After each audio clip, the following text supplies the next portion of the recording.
You just take a fucking knee. Says up on Pornhub.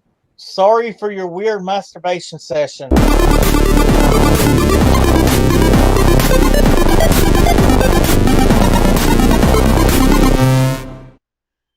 Well, what's up, everybody? Let me start with this. And this goes for this goes for wrestling, this goes... If you are not allowed to have a fucking opinion, then what the fuck are we as a society? If you can't speak your mind without being shit on by people that have fucking no goddamn clue, Coop, let it go ahead. Coop, explain it. Go ahead, because it's blowing up on his Twitter feed right now. Go ahead, man. I don't give a fuck. Do it. Britt Baker, you suck cock. You look like a fucking Tyrannosaurus Rex when you're fucking wrestling. You do. And if you can't fucking accept that some people don't like you, that's not my fucking problem. That's not Coop's fucking problem. You indignant piece of shit. You look like a Tyrannosaurus Rex when you wrestle. Think about that for a minute. If somebody's actually thinking that you look like a Tyrannosaurus Rex when you fucking wrestle, you are an idiot. To not say, oh, well, maybe there's some things that I need to work on. No shit. But yet everybody seems to think, and these fucking idiots that seem to think that the wrestling community, you can't have critical thought or criticize a wrestler. You do it with WWE. Why is it not okay to do it to AEW? This is why I hate that fucking company. The company is fucking garbage. They build these wrestlers up to be the greatest thing ever, and half of them are mediocre at best. Half the wrestlers in WWE are mediocre at best. The golden age of wrestling happened 20 years ago. Let it go. It's never coming back. My God, calm your shit. It's not the end of the world if Britt Baker gets criticized for looking like a Tyrannosaurus Rex inside of a fucking ring. Grow up, have a pair, and deal with people who criticize wrestlers. Wrestlers, you think you're cool. Your platform, oh, you can't be touched. Don't criticize me. I'm not here for your entertainment. Then why are you in the wrestling business in the first place? Of course you're there for my fucking entertainment. Think about what you're fucking saying to the people that watch you. Why do you think your ratings suck? Think about that for a minute. You don't hear all these football players coming out and saying, don't criticize me when I drop a ball. They don't even fucking respond to it. They don't care what you think. Why? Because they're making millions of dollars catching a fucking football, and they happen to drop one every now and then. They're still going to get paid their fucking millions. They know how to deal with people. You don't. You have an issue with yourself and your self-esteem. And this goes for all fucking wrestlers. I don't care who it is. Roman Reigns.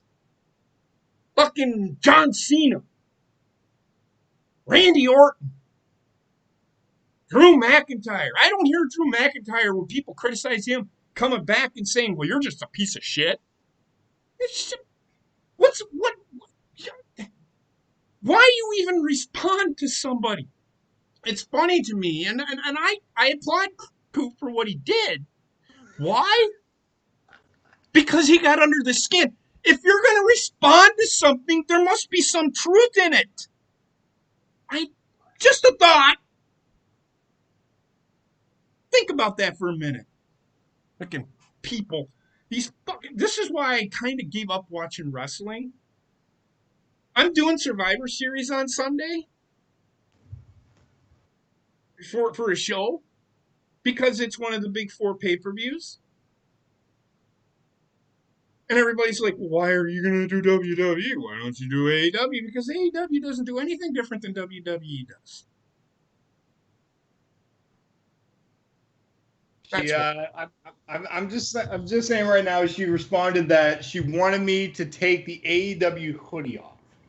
And therein lies the response of somebody that can't have a comeback. Her comeback is take off the hoodie. I don't want you being a fan. And then they wondered why people fucking like me are like, you are an idiot. Because you're providing a service. And when you attack somebody for criticizing what you look like inside of a ring, that person's going to tell one person. Have you ever heard of walking into a restaurant and the food being bad, you get bad service, and then somebody goes and complains about it? Holy shit, it's the same fucking thing. It's Be word of real mouth. with That's what yourself one exactly it fucking is. time. Be real. Why do you think the NFL has a policy on some of this shit?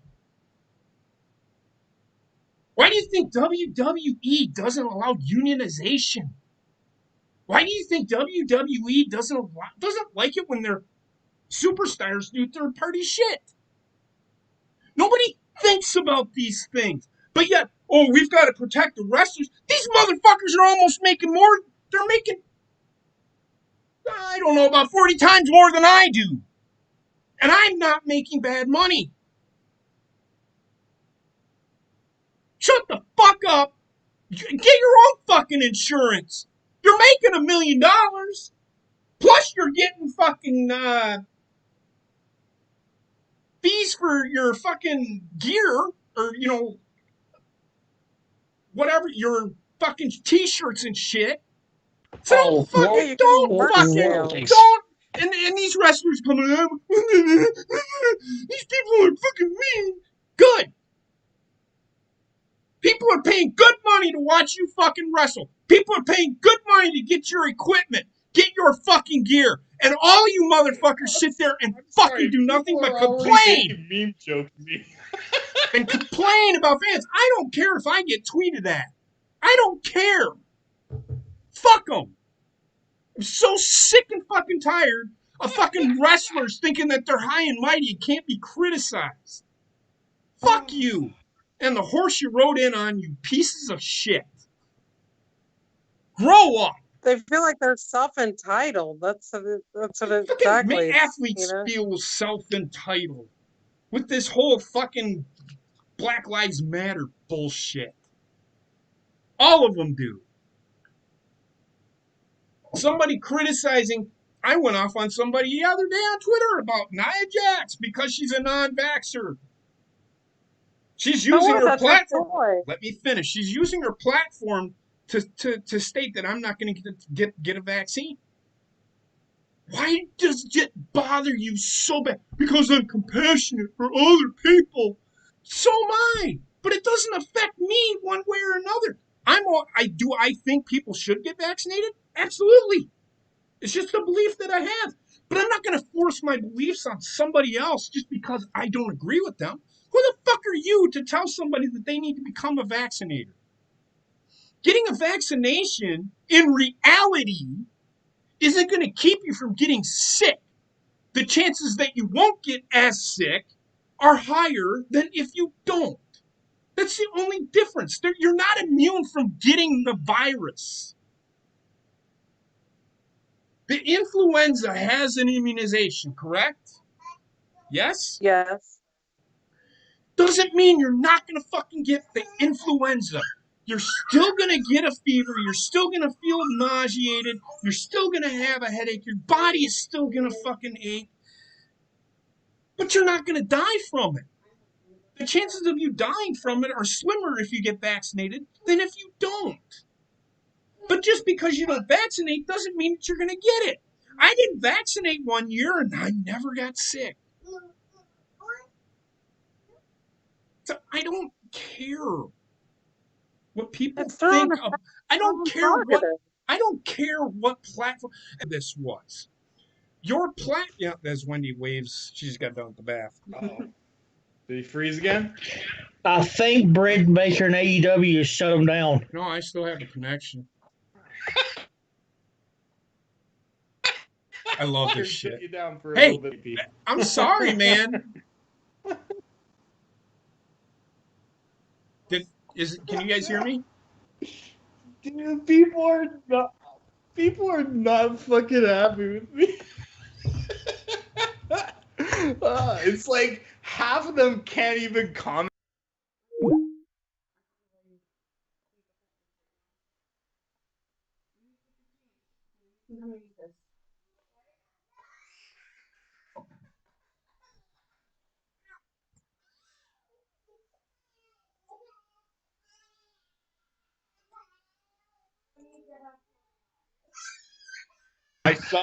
I saw your little tweet there, and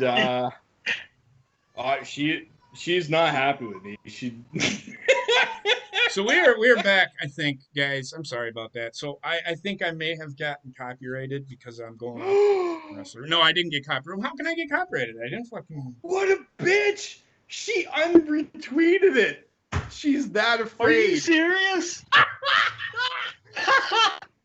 So it's not on our profile anymore. Just because she's fucking Oh my dumb God. shit. These people are dumb.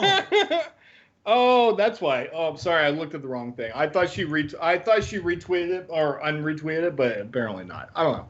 Anyways, back to the show. Sorry. I'm very popular right now.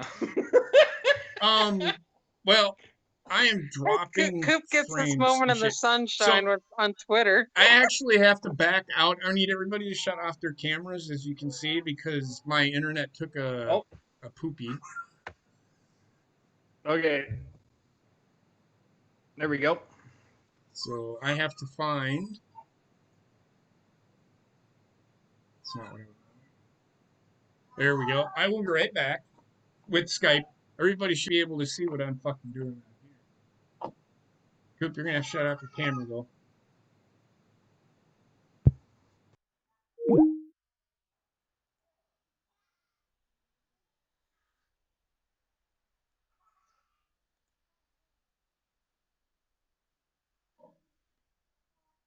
Oh, you're still on camera, Coop. I need you off camera. I'm still on camera. Oh, sorry. My computer's frozen. I can't really do anything. It's fine. My thing is still trying to load. Okay, just Here. back out. Just back out the call. Just back out the call. Here. I'll. Uh-oh. Computer might be frozen. Sorry, guys. I'm sorry. My computer's completely frozen. Now it is, yeah. Just back out of the call. Just hang up the call. I can't do anything right now. It's just I just see you on a Skype call right now. Do you want me to hang up on you, Coop? Yeah, just hang up on me, guys, and focus on the show. I'll come back in when I can.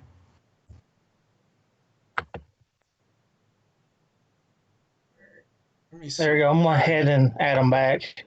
Okay. Well, he should be able to jump back in. I don't know how that works. Okay, you guys can come back on camera now. Okay. All right, we're back. I think we're back. I don't know. My internet's acting wonky, and I think we might have had an issue because apparently, I might have said some things that offended people. I don't give a shit. Imagine that one. We'll wait for Coop to get in here and start talking about football because there are some things to talk about, and I don't know what I did with last week's schedule.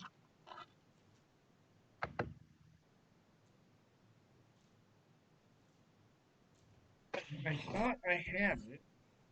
Oh, here it is.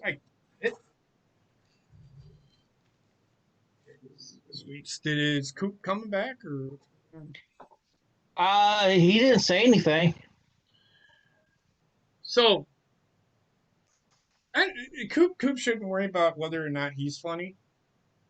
It's just people saying he's not funny because they don't have anything. They have nothing to stand on. That's their comeback for criticizing somebody. That is the internet wrestling community in a nutshell. I don't think Coop cares if you think he's funny.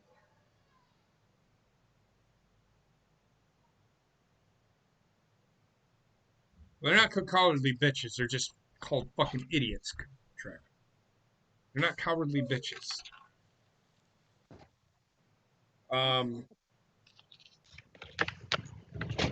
It's Jesus. like they can't take the disrespect. That's the It's problem. not disrespect. So I didn't see the tweet, but I've seen Britt Baker wrestle, and she's terrible. She is absolutely one of the worst wrestlers in the wrestling business. Funny thing is that her future husband or her boyfriend or her fiance is considered one of the best wrestlers in the world.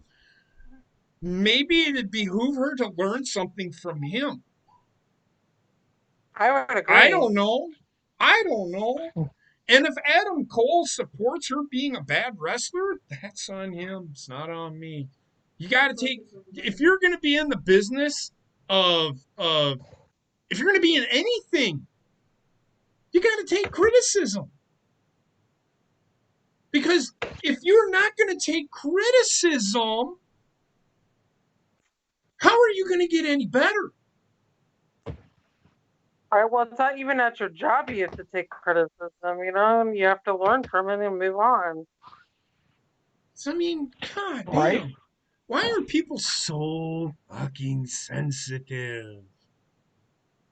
I mean, It's just the way I everything is, don't unfortunately. know what happened after 2015, but after 2015 ended, everybody became so sensitive to everything.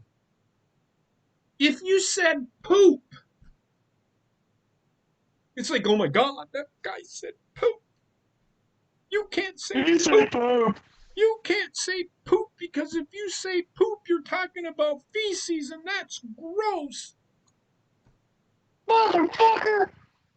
That guy can shut the fuck up too. I I don't. All right, look. I want the show. I want to wait for Coop to get back, but I'm gonna stay on this topic. Jim Cornette's another fucking guy that needs to fucking grow a fucking pair and realize that nobody gives a shit about his fucking political fucking opinions. The people that don't want Donald Trump to be president, and I'm going to say this now, and I do not fucking care if this channel gets shut down. The people that are criticizing the president and saying shit are the same fucking people calling him pig shit and fucking pig slop and whatever, the orange man. Or even, I'm throwing my cousin into this shit.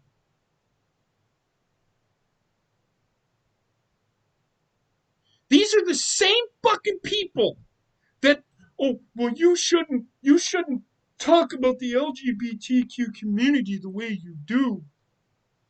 But yet it's okay for you to call Donald Trump an orange Cheeto? That's bullying. But that's okay. Where is the thought process of some fucking people in this fucking world? What's good for the goose is good for the fucking gander. If you can do it for one, you can do it for the other. I remember when all politicians were made fun of. The Yep. best Tonight Show ever. Yeah.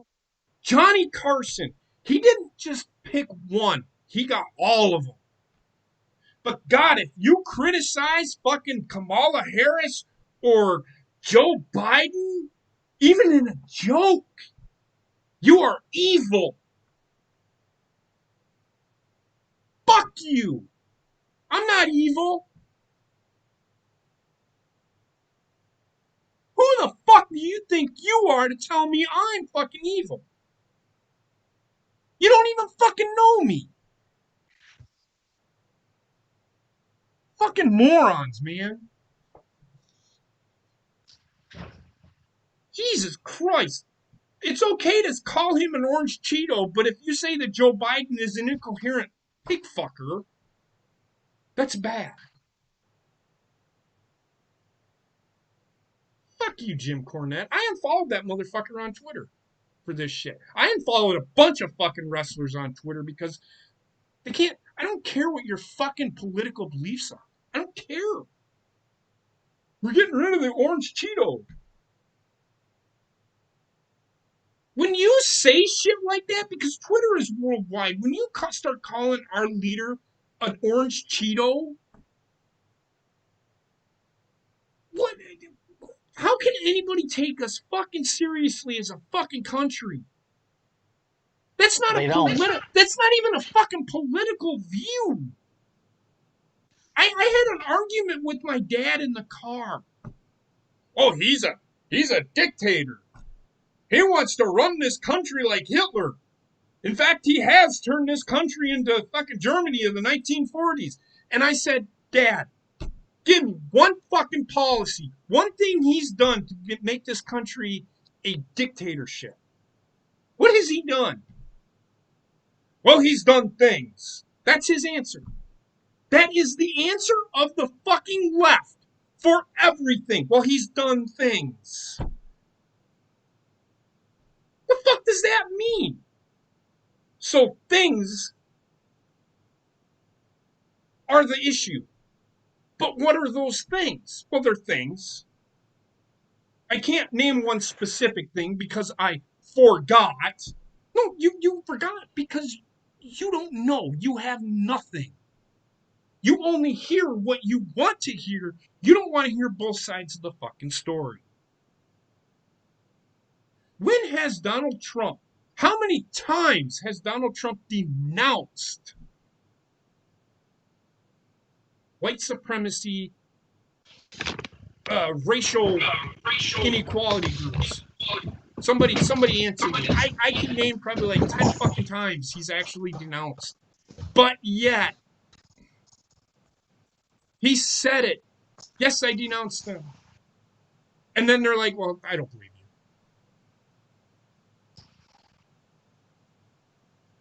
I'm going to say this. I want Donald Trump to concede. And here's why. Take the high road. We'll see. 2 words. Buyer beware. You voted for Biden. Buyer beware. I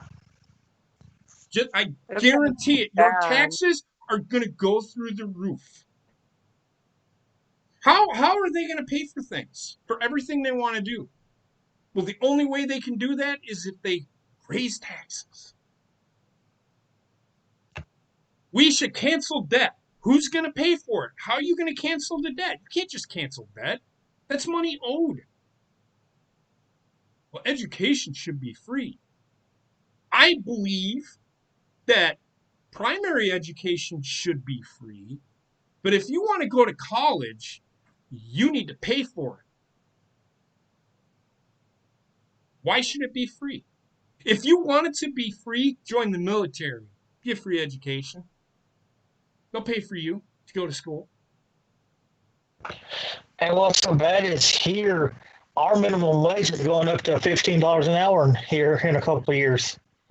That happens, you aren't going to be able to afford fucking anything. Because how are you? Think about this. When they do that, now you're going to have more taxes taken out of you. Yep. Nobody thinks about these things. Gonna go up Nobody thinks, yeah, it's going to be impossible for you to afford an apartment in a town that you, like an apartment that we live in, probably would cost you, I don't know, $1,500, $1,600 a month. But nobody thinks about these things. But you can have positive without negative. You can't have negative without positive. That makes no sense. I'm sorry, Aaron. I don't understand what that means. You can have positive without negative. You can't be negative.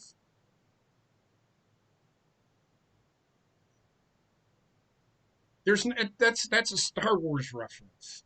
That's just something that Obi-Wan Kenobi said. You got to have balance. Yeah.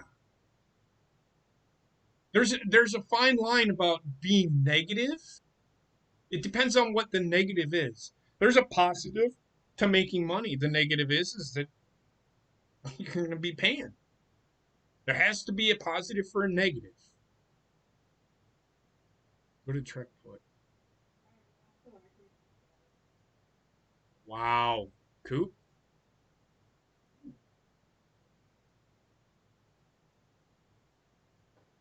That's interesting. Google is now watching me. I love this shit. All right. I can't wait for Coop any longer. We'll talk college football first. Trek just pissed off Google. Yeah. A Google moderator. Whatever the fuck that means.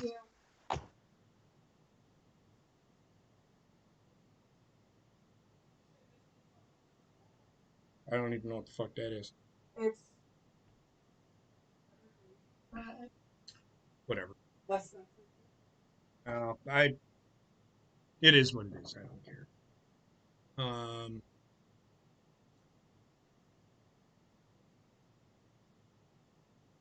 I don't even know what Google said. I don't even know what he said because I did see it.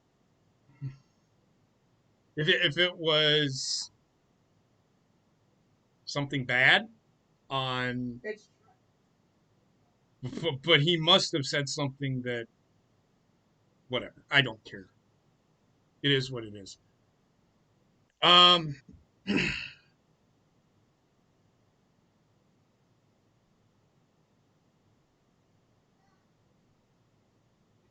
Michigan is terrible, by the way, for college football. All right, so let's get to college football here. Let's get to this. All right, so I got to watch some football. Finally got to watch Wisconsin play. They're legit. If anybody wants to argue with me that they're not legit, I'd like to hear it. Oh, they are definitely legit. That They team didn't is practice for 3 weeks. And what was the score of that game? 49-11. Michigan has not played within those 3 weeks. They have more athletes than Wisconsin does. What does that say about Wisconsin? They're legit. And I'm hoping to God that Ohio State is paying attention. They are I think a legit. it's going to be Wisconsin and Ohio State in the Big Ten this year. Wisconsin's got a tough game this week. We'll see.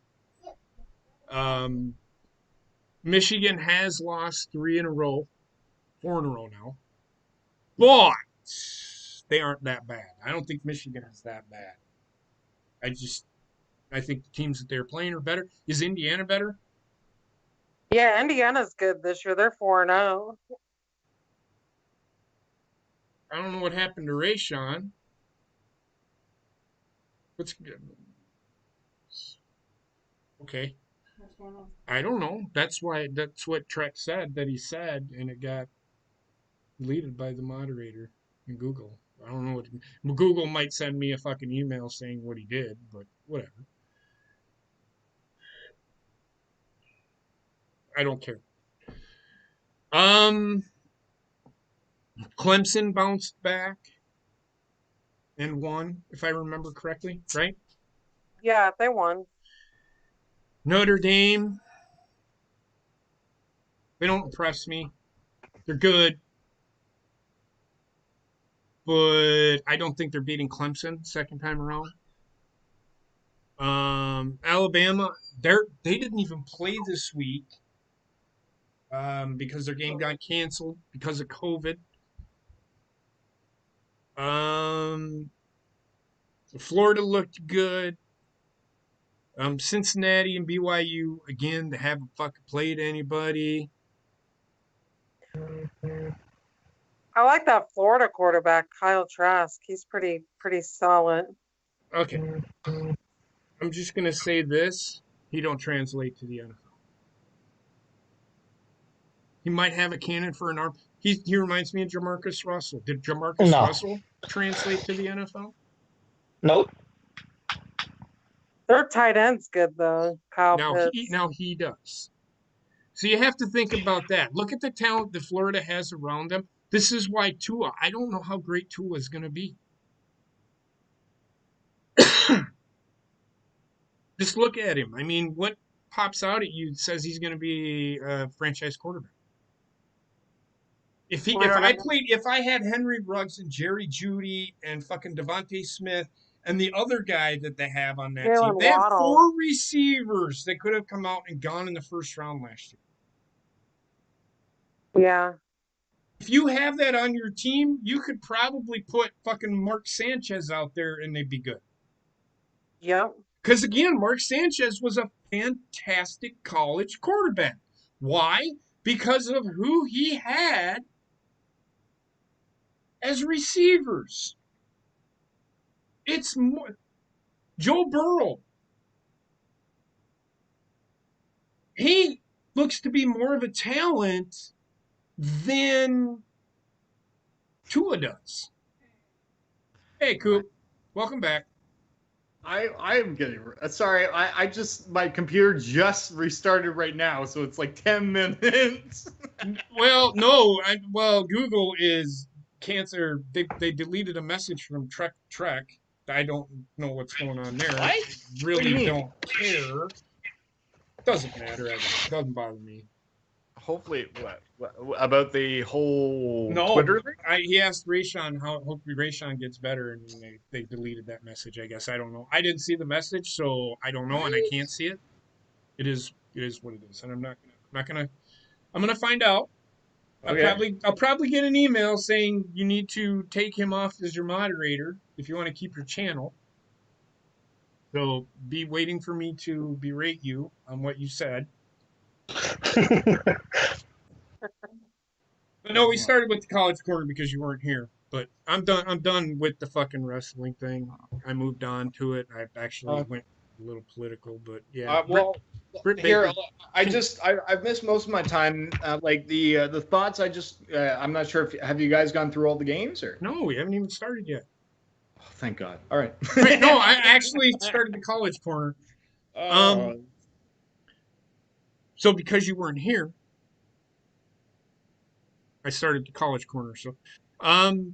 So the top 10 this week, they dropped Wisconsin down to 13 in both polls, but they looked that good. They actually put them. Well, I put them at number 10. Miami's at number 9. Indiana is at 8, even though they're number 9 in both polls. Their average was higher than Miami or Wisconsin.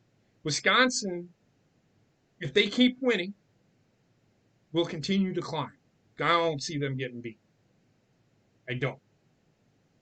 BYU is number 7, a very slim number 7. Should probably be number 10. Cincinnati is number 6, should be number 9. Texas A&M and Florida are tied at 5, according to me, because they're flip-flopped in the 2 major polls. One's 5 in one, and one's 6 in the other. So I have them at 5. Clemson's 4, Ohio State's 3, Notre Dame's 2, and Alabama's 1 this week. So games this week, Florida, the ones that I could find, and none of them looked attractive to me. The only one that looked attractive to me is Clemson and Florida State. In the American Conference, just because they're in the top 10, Cincinnati, once they lose, and if they do lose and I drop them out, they won't be there anymore. Cincinnati at UCF. The matchup in the Big 12 is Oklahoma State at Oklahoma. That's a top 25 game. Oklahoma State's 14. Oklahoma it says 8 this week. 18. I think, yeah, 18. That's the only top. Those are 2 highest rated teams in the Big 12, by the way. That's how bad the Big 12 is. Probably the game of the week. 2 of the games of the week are in the Big 10. Indiana is at Ohio State. Indiana's 8, Ohio State's 3. Wisconsin, and I did 2 from the Big Ten because this is kind of a big game. Wisconsin and Northwestern. Wisconsin's ranked 10th, and Indiana's 19th. North Alabama is playing BYU. So does somebody want to argue with me that BYU should be in the top 10? Nope, no arguments No from me. argument. No argument. I think they should drop out of the top 10 personally. They don't play anybody. They're an independent. Who have they played that has been any good? Nobody really. They played Boise State and beat them 51-17, right? Yeah. Come on. Just tells you how bad Boise State is because they aren't even ranked anymore. Right? UCLA is at Oregon in the Pac-12. Oregon's number 11. And then the game of the week in the SEC, only because it's the number 1 team, is Kentucky at Alabama. Well, that's going to be 100-0 game. Yeah. All right, so let's get. think that Mac Jones is better than Tua was. Again, look at the talent he has around him. That's true. I think they're probably about the same. That's all I'm saying. I don't think Tua is that great. I don't think Mac Jones is that great. When you get the number 1 recruits every fucking year, of course your quarterback's going to look like a fucking world beater. I mean, come on. Give me a break. You give me Graham Mertz and put him on Alabama, I bet you Alabama's better than what they are now. He's saying. Good. That Graham Mertz, he's really good. Yeah, he is. For not having practiced for 3 weeks and then coming out and managing the game without making a mistake, I don't think he threw an interception. Yeah, he did throw an interception. Think about that for a minute. He didn't practice for 3 weeks and he still looked pretty good. Uh-huh. Says a lot to me about a fucking character of a fucking player. Yep. All right, let's get to the NFL. You ready? Yep. All right, Thursday night's game. Come on, Sarah, talk about it. Go ahead, talk up your Colts so I can break you down and build you back up. Go ahead. Their special teams played very well for the Colts, actually. Why is that? What does that tell you?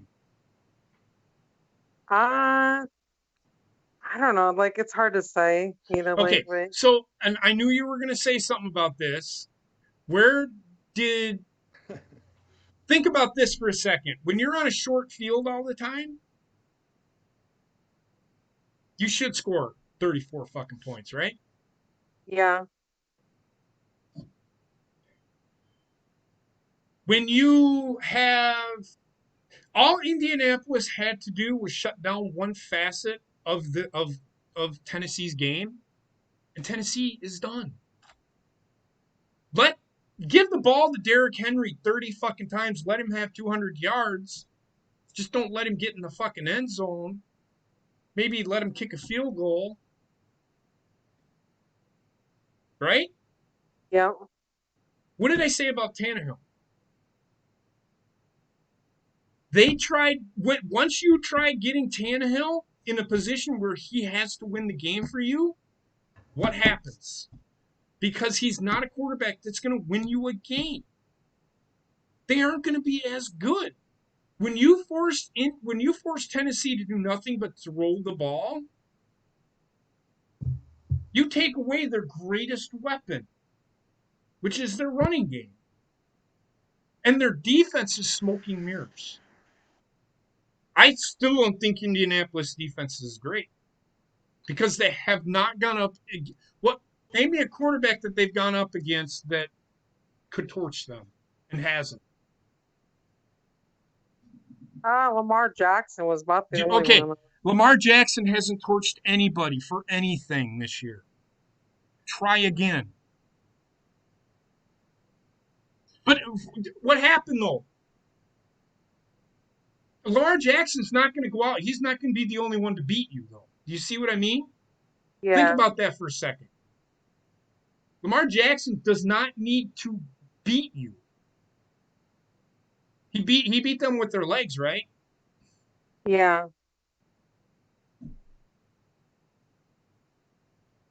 Is Ryan Tannehill? Ryan Tannehill is one of those guys that can run because he was a receiver in college.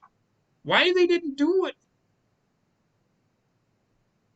Why they didn't do what Baltimore did to them the week before? I do not know. I don't know what Mike Vrabel was thinking.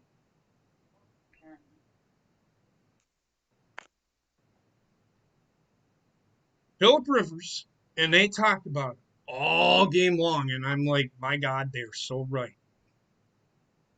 Philip Rivers, if you don't force him into a mistake, he's not going to lose. You aren't going to beat him. He didn't throw an interception. You didn't force him into a mistake. As long as he manages the game, he's another one of those guys. He's not going to beat you with anything.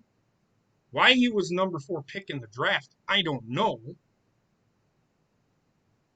But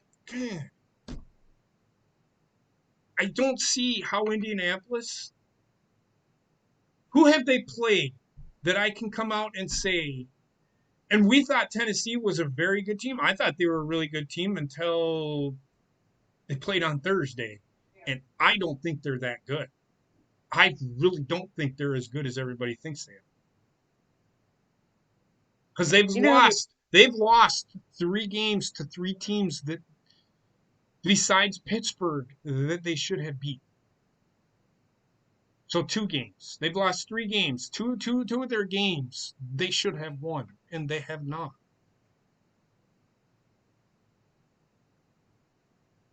I to this day, I don't know. We sit here and we talk about the NFC East being bad. I think the AFC South is almost as they haven't played anybody. And the teams that they have played, they've lost to. Like, who's Indianapolis lost to this year? Well, I know that they lost Jacksonville. Jacksonville, Baltimore, There's one and I'm more. trying to think who else was their other loss. I'm trying to remember on top of my head. Right. What does that say? I mean, Jacksonville is the 30th, 31st best team in the NFL. Yeah, I can tell you why Green Bay. I'll talk about Green Bay. But Green Bay did what they needed to do to win. How if Indianapolis is, and I am shitting on Indianapolis. If Indianapolis is so good, how come they couldn't beat Jacksonville? Do you see what I'm saying? Yeah. But my team's still solid. I mean, they're not bad. But they lost to Jacksonville. How can you call them solid if they lose to one of the worst teams in the NFL? You see what I mean? I'll throw this out there. I don't think there's any one team in the NFL that is any better than the other. Can we give credit to the coaches where credit is due? It's not Patrick Mahomes. It's Andy Reid. He puts Patrick Mahomes in positions to make great plays.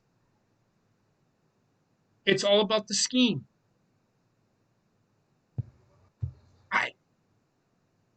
Nobody seems to want to fucking do that because the Colts lost to the Browns. The Browns are actually starting to play well. But at the time, they weren't playing very good when they lost to the Browns. The Browns weren't a very good team when the Colts lost. I think that the Colts have the same problem that the Packers do. They play to the level of the team that they're playing. That's all I can say. That's off of observation. You know who really impressed me in that game and with the Colts? Naheem Hines. That guy was phenomenal. Like him and Pittman both. Both those guys really did really well. Yeah. I mean, there were some players in Tennessee that did really well. Oh yeah, I'm not gonna say that they didn't. AJ Brown was pretty solid. He did pretty No, good. A.J. Brown was pretty fucking terrible. Corey Corey Davis was Corey pretty good. Davis, his brother died 2 days before. Yeah. I thought he played as well as he possibly could. Derrick Henry, didn't he almost have 100 yards rushing in that game still? Yeah. He played well. But they forced Tennessee into doing something that they did not want to do, and that was give Tannehill and keep the ball in Tannehill's hand. That's why Indianapolis beat Tennessee. Had nothing to do with their defense. It had everything to do with turnovers and blocked punts, and Indianapolis made plays when they had to, but I still don't know how elite their defense really is. Tannehill isn't the kind of guy, and I don't think there's a team in the AFC South right now that I can say is really a threat. Now, Green Bay plays Indianapolis this week, and that game scares me. Why? Because Green Bay's defense is absolutely horrible. Now, I will say this, they are another team, just like Indianapolis, that in between the 20s, they're terrible. You get in the fucking red zone, you better score a touchdown, because if you do not, you cannot beat Aaron Rodgers with just field goals. Ask Detroit. Ask Detroit. They had 5 field goals in one game and were beating Green Bay. I think it was 15-0 at one point. It ended up losing the game because they could not get in the end zone. They lost by a touch because of a touchdown, because they could not get in the end zone against Green Bay. That being said, I don't know what quarterbacks, because I don't watch Indianapolis, I don't get the chance to watch Indianapolis, what quarterback that they have played has torched them. Didn't they let Baker Mayfield torch them? Didn't Baker Mayfield have a really good game against Indianapolis? I believe so. Yeah. When Baker Mayfield has a really good game against you, that's a problem. And what I mean by that's a problem, that is a problem that is underlying. Everybody says statistically, Indiana, and nobody said, but are they really this great of a defense? Statistically, yes, they're the best defense in the league. But who have they played that you can say? And I don't even know if in Tennessee is that team, because they don't come out and wow you like Green Bay. If they were to play Seattle, if they were to play Green Bay, I don't know, because Green Bay has more of a high-powered offense, and they can win even though they make mistakes. You better have. I honestly, I think Tampa Bay has a better defense than Indianapolis does. Honestly, I think Baltimore has a better defense than Indianapolis does, as long as they know how to fucking not get flagged. Yeah. Indianapolis You know, should I think scare. the best defenses in football this year is the Pittsburgh Steelers. Well, they're That consistent. They're consistent. They're consistent. Indianapolis has got to scare you a little bit. Yeah, they're winning, but is their division really that good? it's a winnable division. I mean, it's a winnable division. I I'm mean, not gonna lie. Houston's not even out of the picture yet. They can still get there. That should worry some people, because Houston has the talent on offense. They have the talent on defense. It's putting it together and making it work as one is what's not happening. And you could say the same for about half the teams in the NFL. I'm scared shitless of Green Bay. They look like a team sometimes that you come out and score 44 points, but you in the first game of the year they look great, unstoppable on offense. But then their defense gives up 34 points in that game, and you're sitting there like, how in the fuck can a team that is being forced to throw the ball still run the ball and be in a game at the end? How is this plausible? Do you see what I mean? It don't make Yeah. any sense. It don't make any sense. Coop, did you watch the game on Thursday? I watched a few games. I watched the Seattle Rams game, and then I watched the Baltimore and New England game. You didn't watch the game on Thursday? No, well, Yeah, I no, mean no. it is the Colts. I wouldn't have watched the game either. I was this sorry on Thursday and this weekend. I've been very occupied, and I will say I did a lot of gambling this weekend. A lot of gambling at the casino. So. Right. Okay, when did what the hell is he talking? Patrick Mahomes to me is over. He's not overrated. Patrick Mahomes is a very good quarterback. Yeah, he's not overrated. You just don't like him half the time. I don't hate him.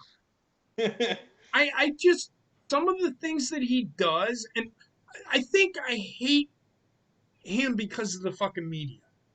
They build him up to be this guy that he's the only one that can do a no-look pass downfield. I've seen Aaron Rodgers throw a no-look pass on a 50-yard dime to somebody.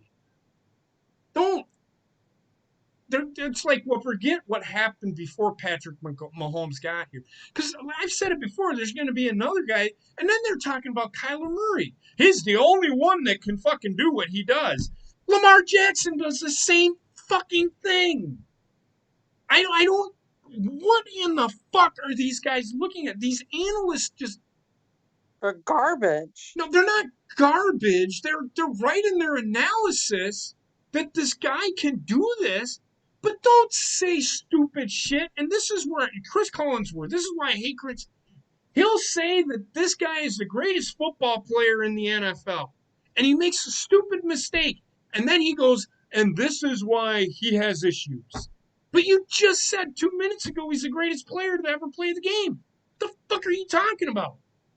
Be consistent with your analysis. If the guy is good, everybody makes mistakes. But don't say he's the greatest player to ever play the game. I mean, and I know I'm saying it would have been better if I would have said this guy never makes mistakes, and then Chris Collinsworth turns around and says, well, this is why this guy makes these kinds of mistakes. What does that mean? That's the kind of analysis you get from Chris Collinsworth on every player.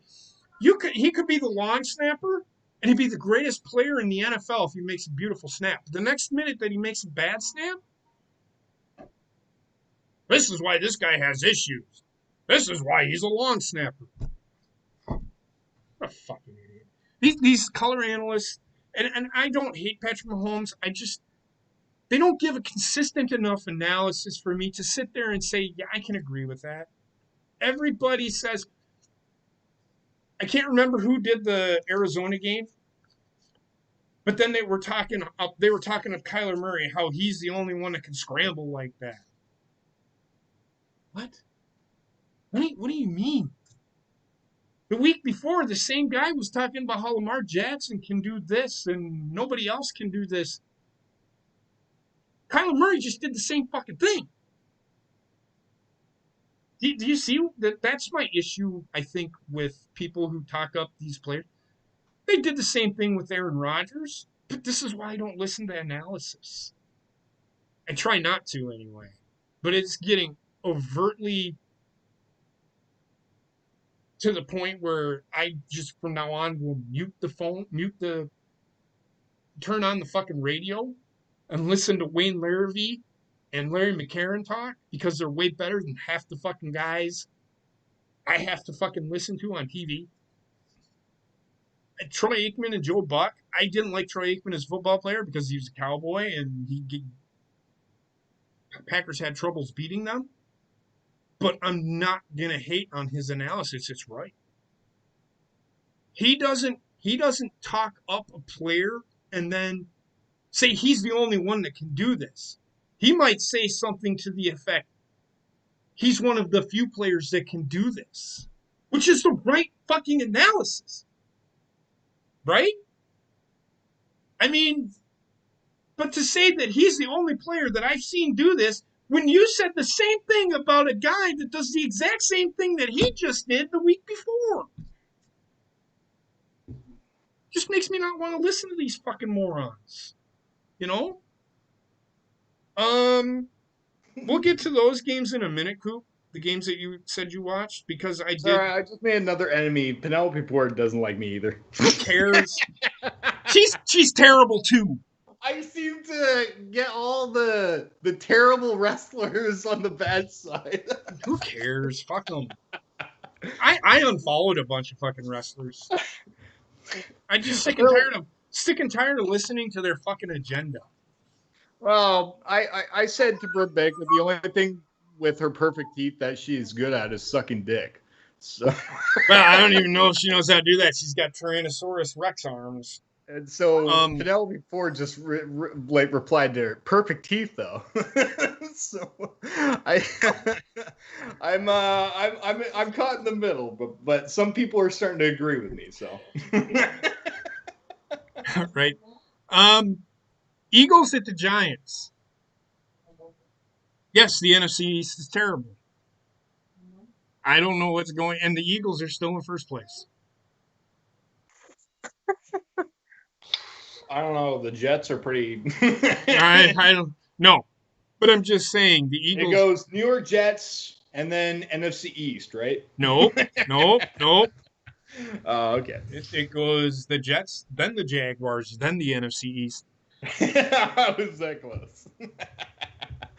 Right. The Jaguars at the Packers. The sun shines on the dog's ass every once in a while. I'm going to use that reference.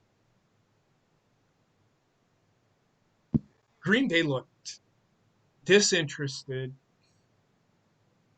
Oh, I think they overlooked, which is part of the reason why they lost to Minnesota.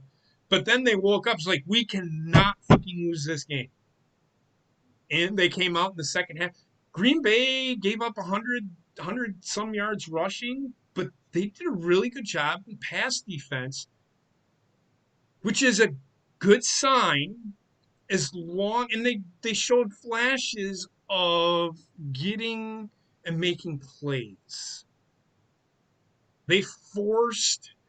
My issue with Green Bay is on defense late in games, they decide, oh, we're going to play a soft zone because we're up by 20. And it lets teams get back into the game, which I don't understand the thought process of that. That makes no sense to me. I would like it if my defense took pride in shutting teams down, just not giving them an inch. What happened to that?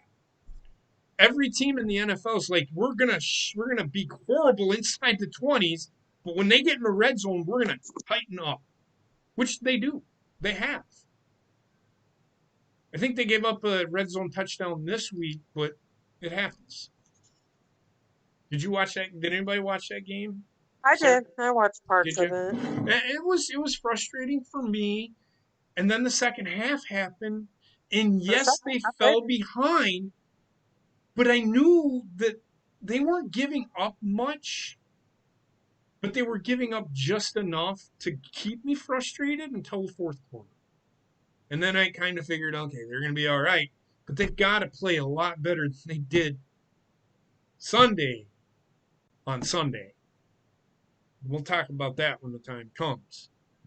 The Washington football team at the Detroit Lions. The Detroit Lions ended up winning. I think I picked that game. I can't remember if I did. I didn't watch it. I know the Lions, didn't they win by like 7 or something like that? They had to come from behind. They ended up winning. The Houston Texans and the Cleveland Browns, probably a great defensive game. 10-7 was the score. I don't know. Yeah, and the Again, weather was terrible there. Again, it come back. Okay, so the weather was terrible. Okay, I can understand that because I was going to say again, how in the hell can the Colts lose to the Browns when they only score 7 points against the or 10 points against the Houston Texans? The Houston Texans are way better than a 7-point team. If they can score 20 points against Green Bay, which pretty much everybody can score 20 points against Green Bay, but I wish that wasn't the case. The Buccaneers at the Panthers. I want to talk about this game real quick. And I'm sure, Bobby, you watched it, correct? What, the Bucks Panthers? Yes. Yes, sir, I did. Okay. I watched bits and pieces of Packer game was still going on. Did the Panthers not jump out on the Buccaneers? Yeah. Didn't they take like a 14-3 lead or something though?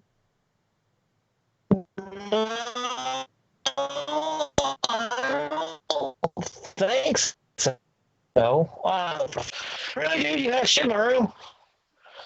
But it was pretty much a tale of two halves like it was last.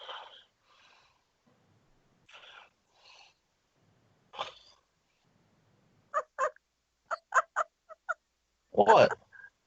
Can you repeat that? It was a tale of two halves like it was last time. And you guys can raise your hand. That was actually pretty fun last week. But yeah, I didn't see it, but the Buccaneers ended up winning 46-23. It's a little discerning to me that it took a while for the Buccaneers to get going again. Yes? Because I think that's what happened. See, Tom Brady is looking pedestrian. Carolina is just dealing with a bunch of injuries right now. And they're young, and I understand. Going to go through some growing pains, and I think you finally understand. Instead of losing your shit, you're going to go. It's just the rest of the year is just going to suck eggs for me. I don't but think it's going to suck. It's going to be entertaining. You can't look at it. It's going to suck eggs. I think it's going to be entertaining. They're going to be an entertaining team to watch. I'm not going to sit here and say that.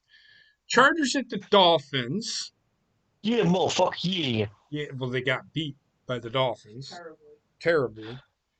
I don't know what I want to think about the Dolphins. Everybody sits here and says, but they were playing well with Ryan Fitzpatrick, and now that they put Tua Tagovailoa in, I think that pronounced his name right. He has such a weird name. Now all of a sudden, Miami's this great redeemer of a team. Well, they were doing well before. Coop's on fucking Twitter arguing with Penelope Ford and fucking Britt Baker. Oh, good lord. Bunch of whores.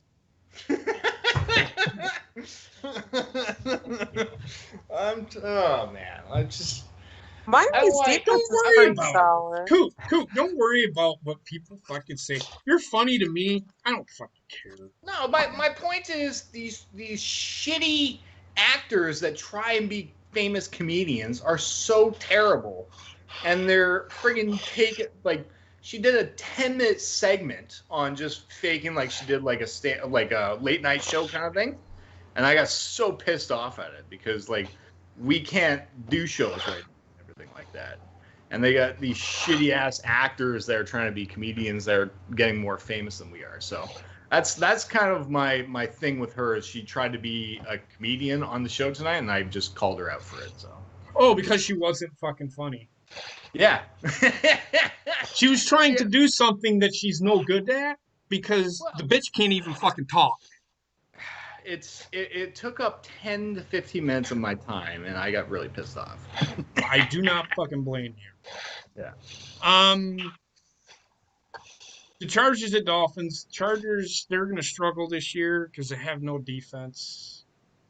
It is what it is. Dolphins, I don't think they're going anywhere, but who knows? The AFC East is something. to behold. It's almost as something to behold as the AFC South is, and the NFC East. The Broncos at the Raiders. The Raiders are pretty good. I think they've turned the corner. Let's talk about the Bills at the Cardinals. I actually want to. What a game. I'm gonna say this right now. What in the fuck were the Bills thinking? Now, I'm gonna say this too.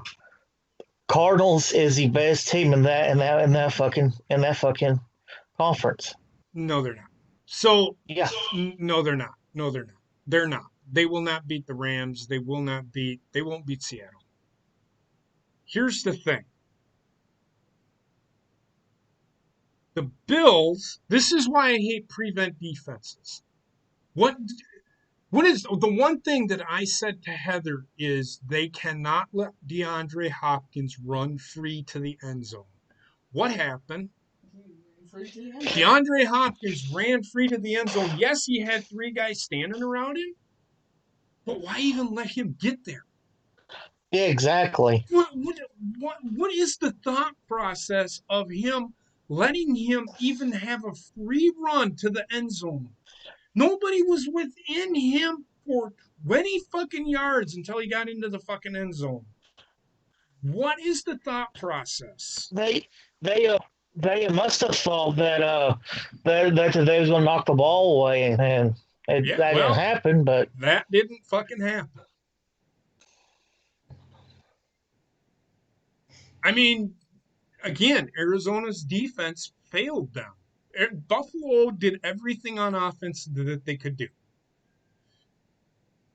I don't know what they were thinking on defense because they weren't trying for a Hail Mary. It wasn't a Hail Mary. It was, honestly, it was a chunk play. And then they were going to throw something that they didn't have to throw a Hail Mary on.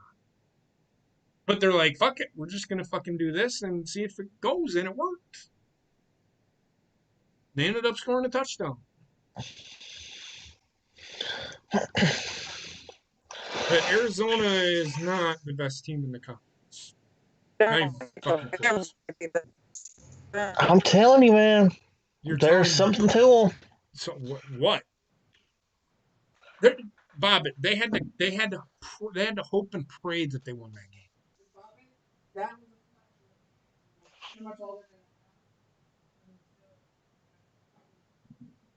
I'm telling you right now, Bob.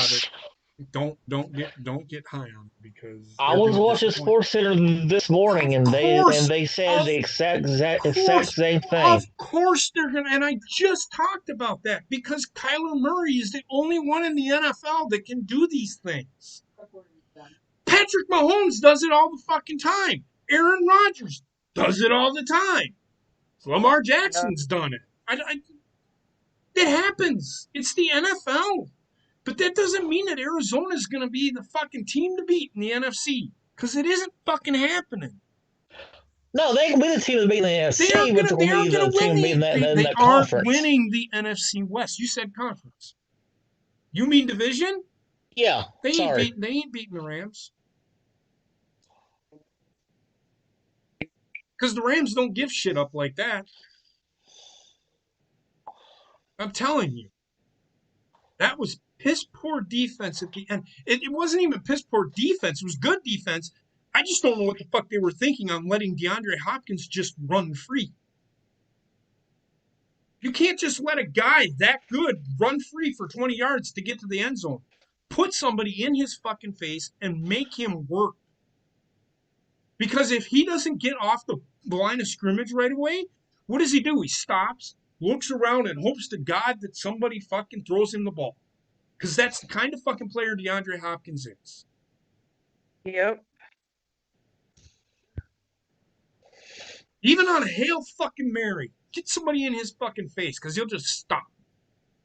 Because he can't get off the line of scrimmage. I've seen him fucking do it numerous times.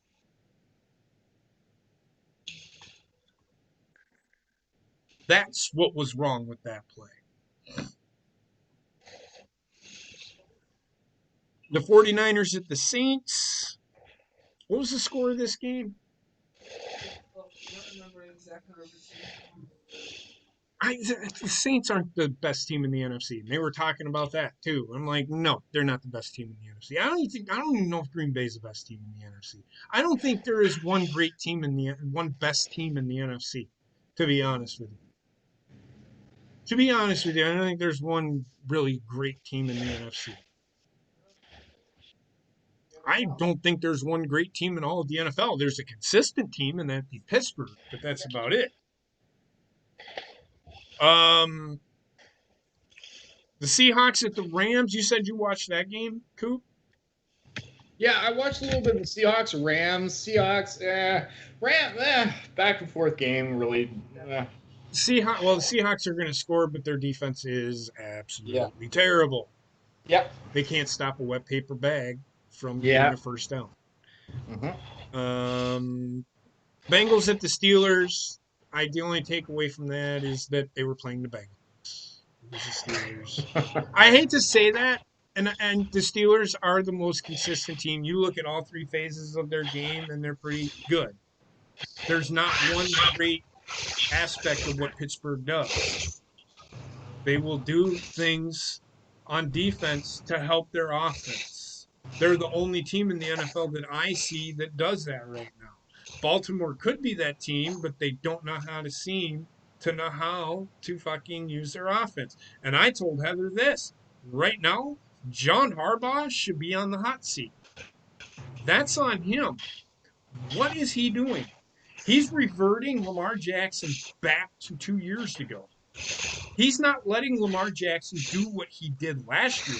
Lamar Jackson was able to play free and do his thing.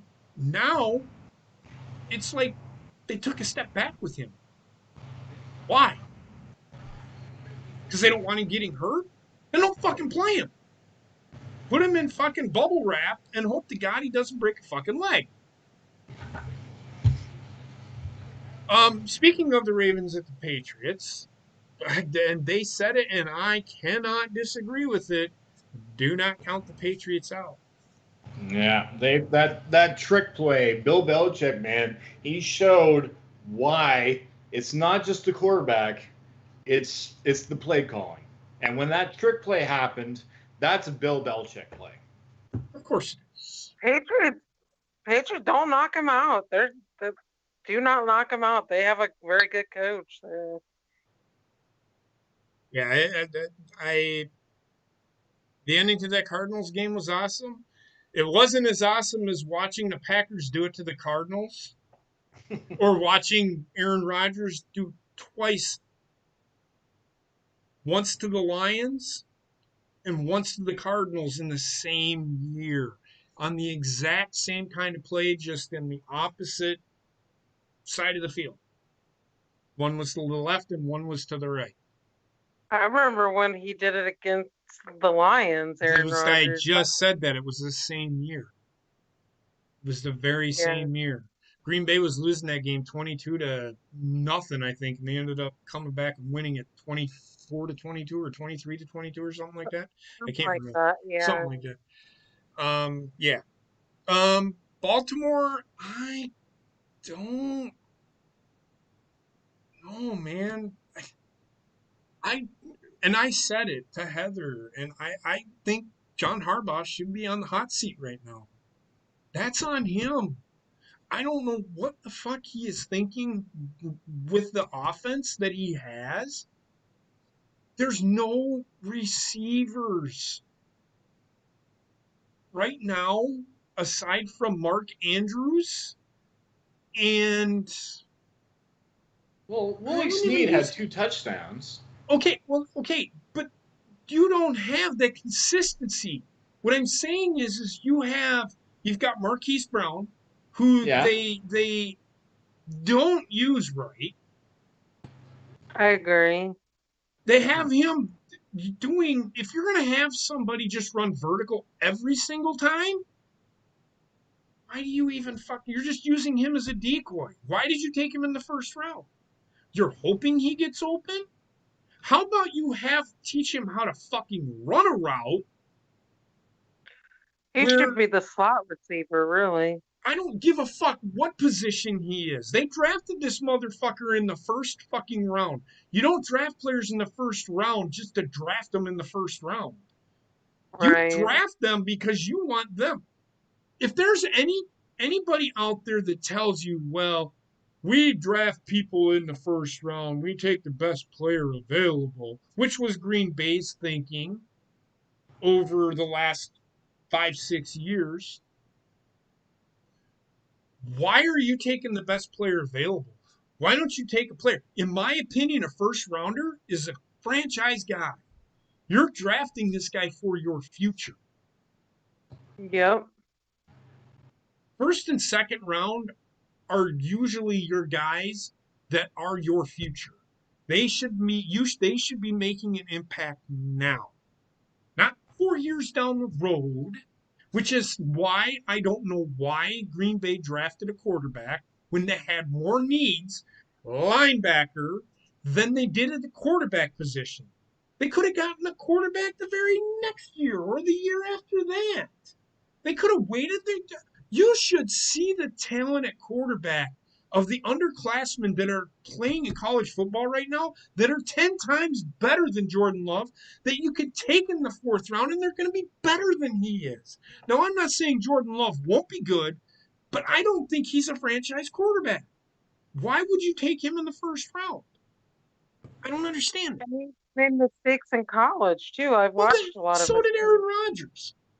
Right. So did Alex Smith. So did Joe Burrow. So did Dwayne Haskins. So have all of them. Look, Sam Darnold. Who? Now that's a kid I'd feel bad for, Sam Darnold. No, but I'm just saying he makes mistakes and he gets shit on for it. And it's not even his. I mean, okay, every quarterback in the NFL makes a stupid throw every. Aaron Rodgers just made a stupid throw the other day. I mean, just stupid. Why would you throw that?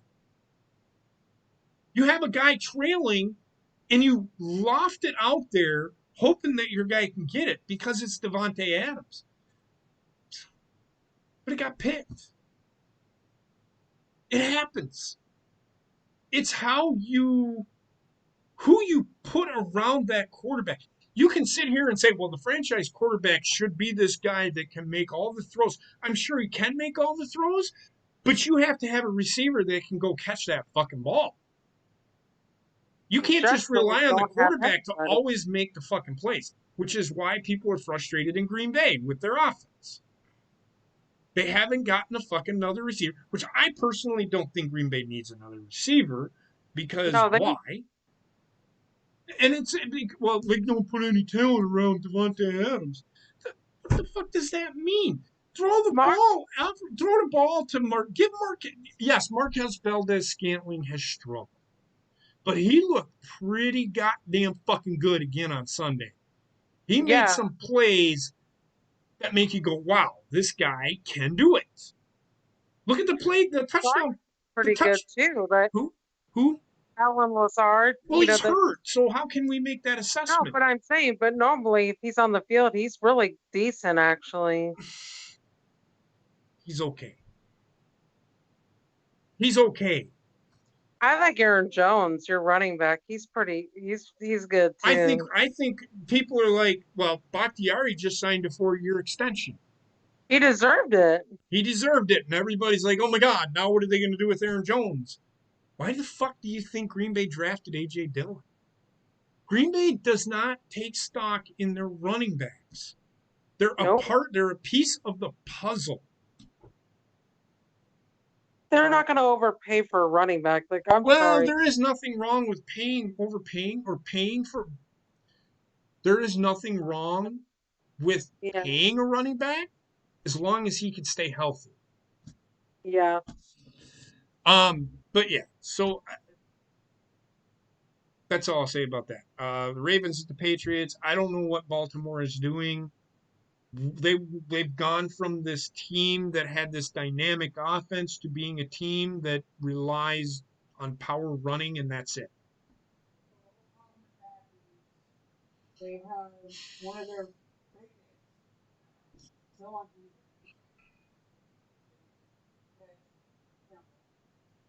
Well, that's on defense. I'm talking about on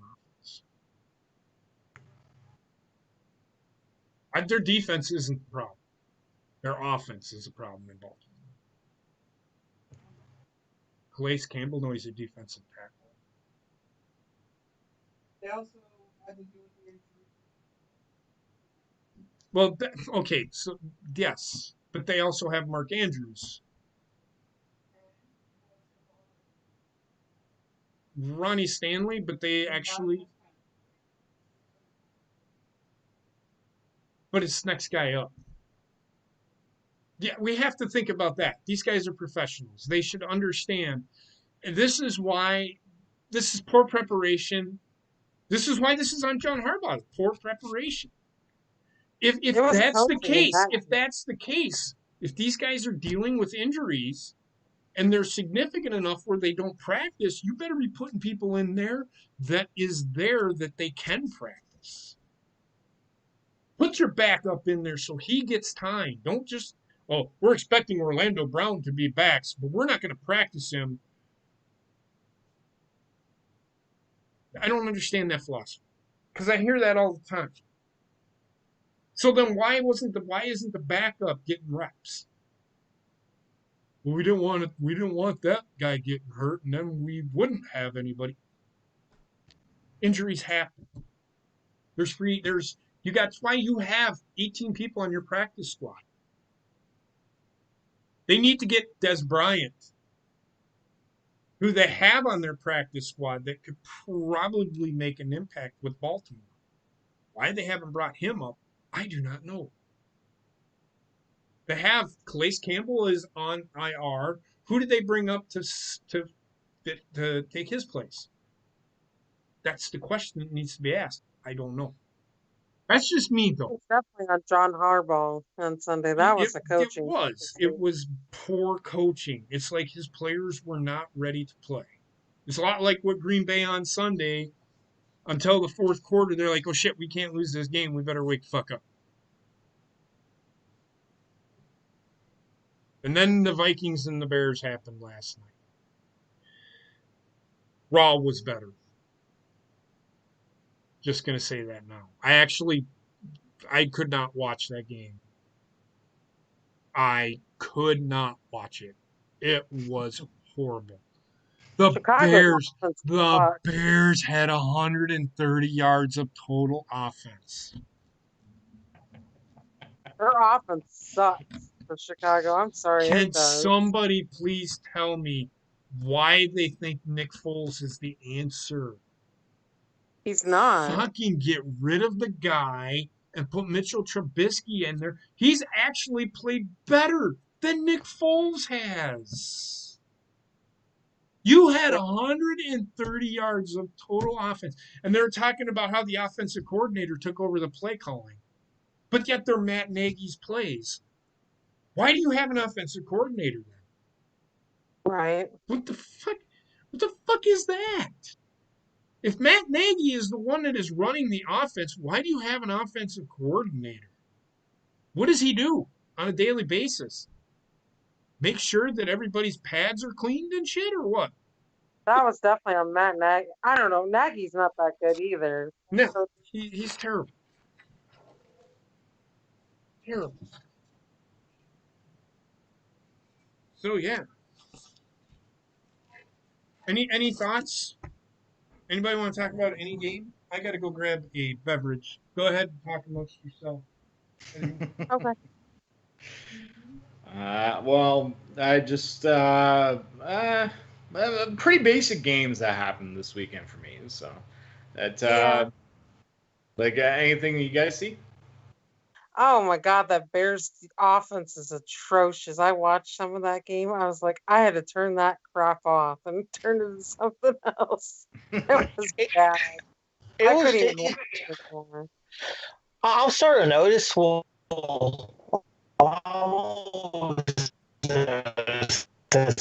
But as around usually where it's kind of bleh, it'll get picked up again once playoffs gets a little bit closer. You want to try that again there, BB-8? Yeah, it sounds like Porky Pig. It was actually intelligent too, believe it or not. I'm sure it was, but all we heard was. And by the playoff season, I'm sure it'll pick up again. But what I was saying is, usually this time of year, it kind of football's kind of bleh up until they make that playoff push.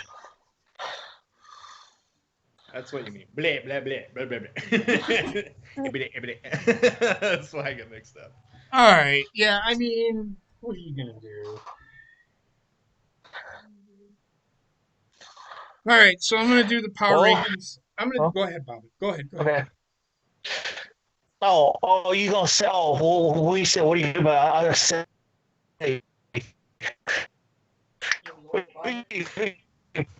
pull a Cooper pit forever.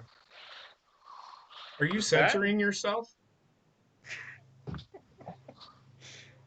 No. You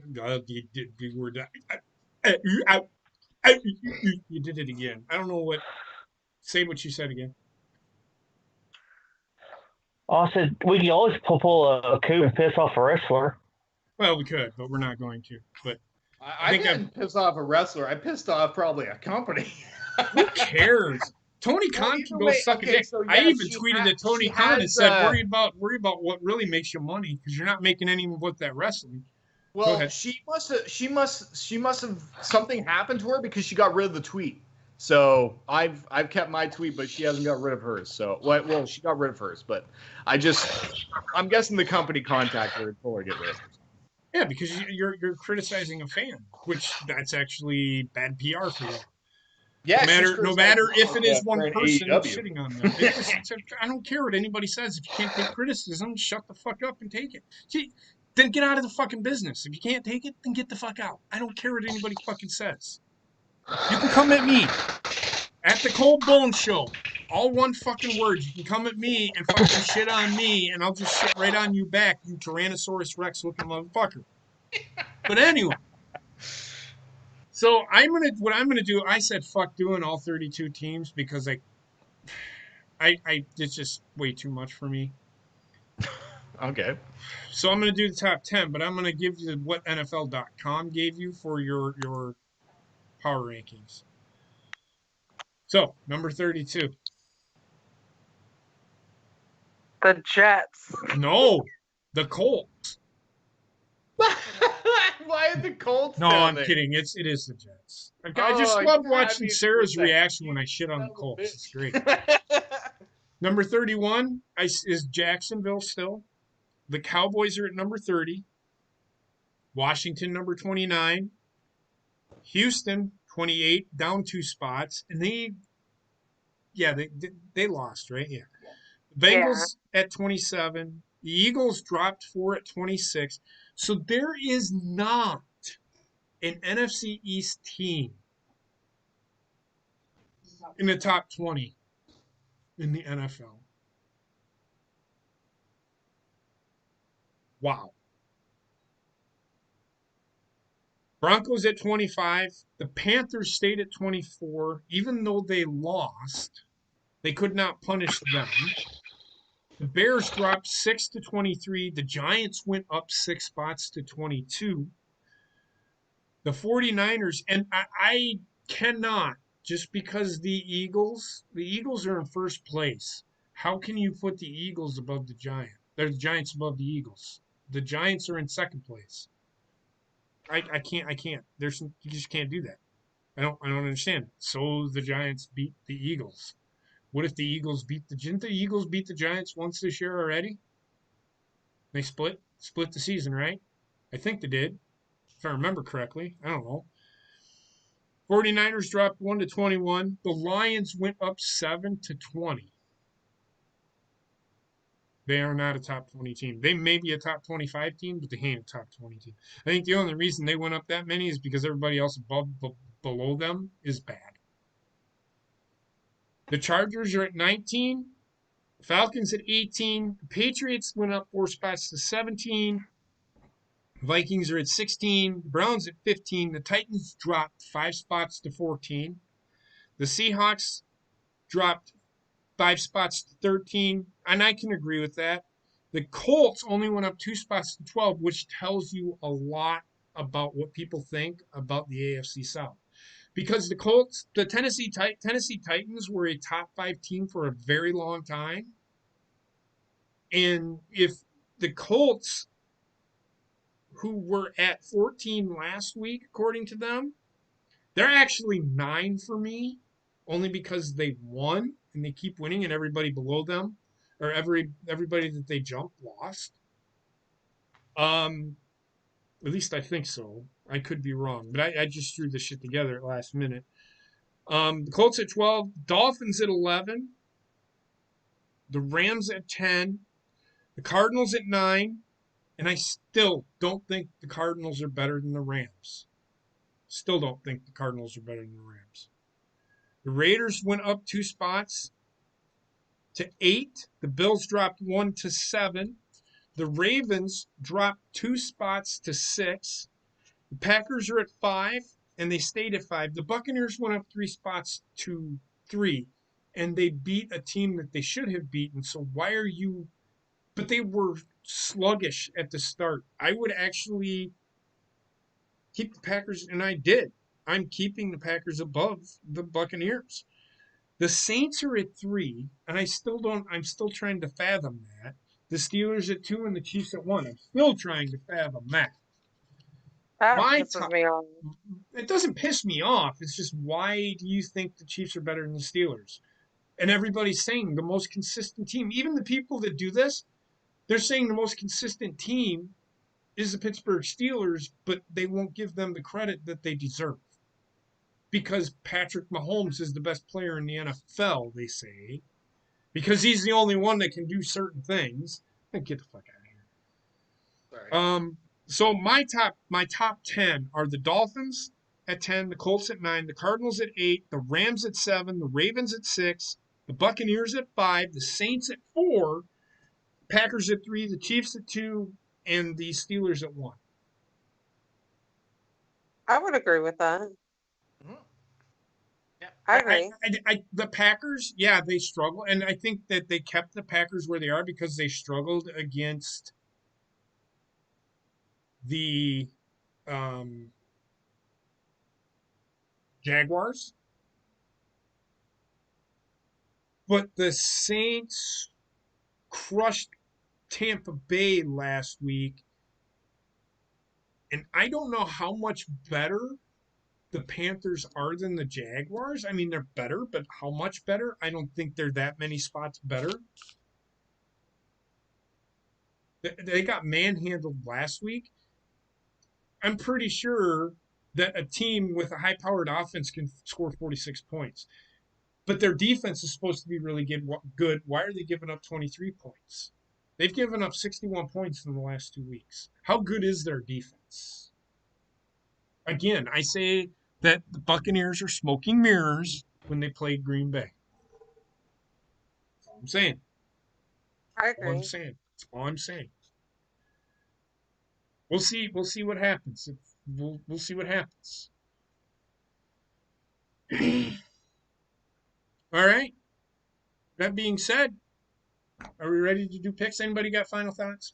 Coop, what about you? What do you think about the top? What I've got compared I to the NFL Network? can't I'm really. better at doing it, ain't I? I'm more logical. Uh, well, it's like the Steelers are pretty much the dominant team right now, right? Well, they're the most So consistent. They're the most consistent. Yeah, yeah, but so it's like, Green Bay went 15-1 one year, but were they really the best team in the NFL that year? No. but Because you got to remember Green Bay's run defense is, like you said, terrible. it So is, but their pass defense is actually quite good. And here's the thing with Green Bay. They're missing their 2 top corners, and that's no excuse because I do say next man up.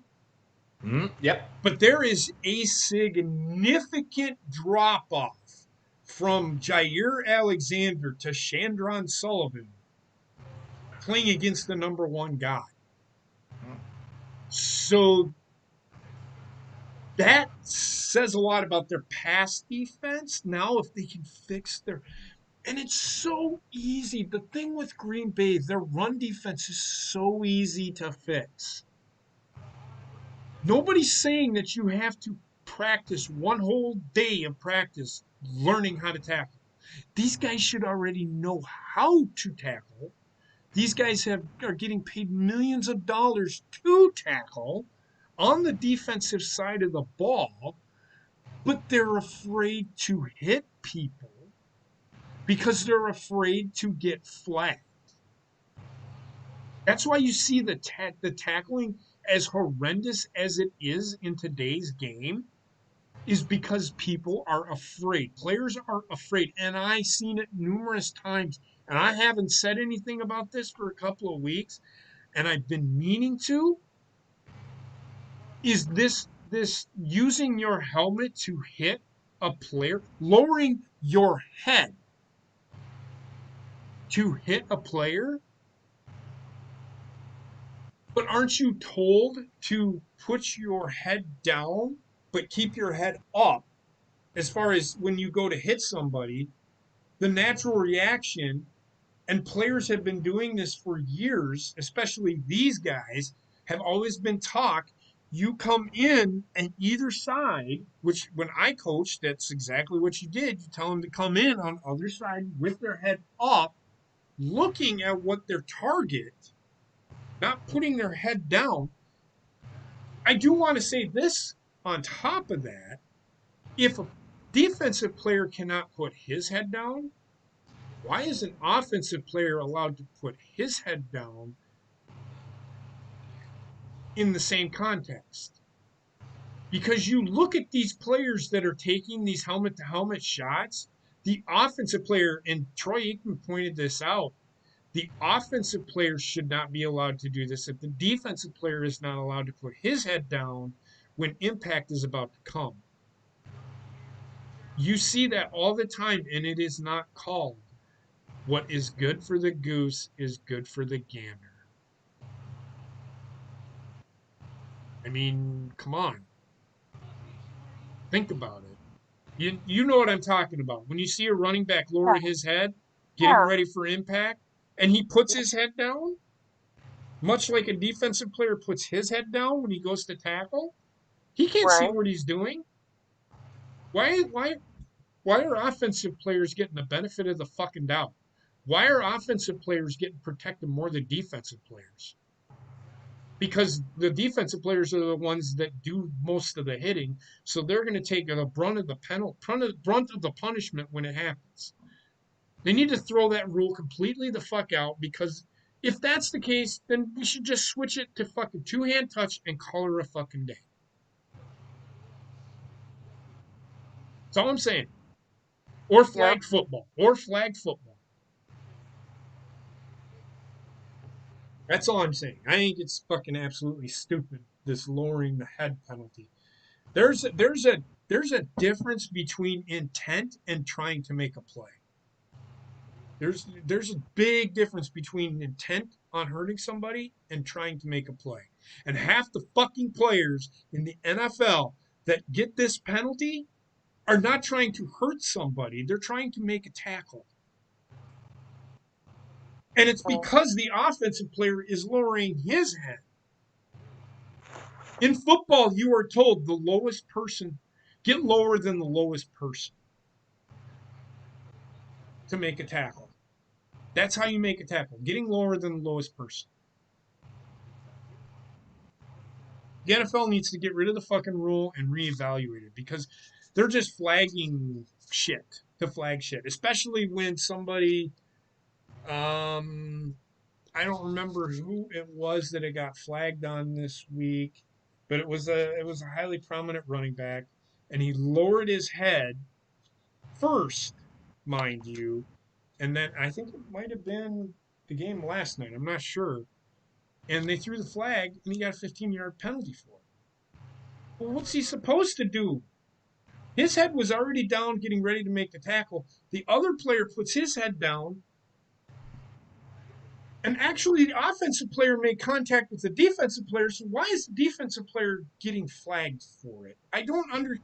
That rule needs to be reevaluated, redone, or just throw it the fuck out and look at intent versus trying to make a play. There's a huge fucking difference. Not every player in the NFL, I don't think any player in the NFL actually goes out to try to fucking paralyze somebody or maim somebody or physically harm somebody in a bad fucking way. This rule I agree. needs to be reevaluated.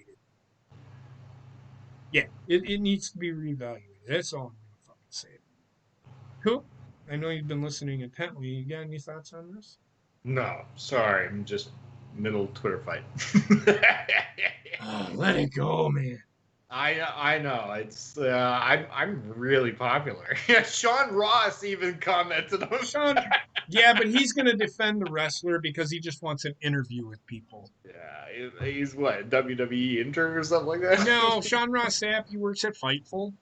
Oh, okay. I Well, mean, he can. he's all right, but sometimes he interjects when he doesn't really need to interject into anything because it just seems like he's clout chasing because he a journalist trying Mhm. to, and I actually like Sean Ross Sapp. I'm not really trying to shit on him, but a lot of these people are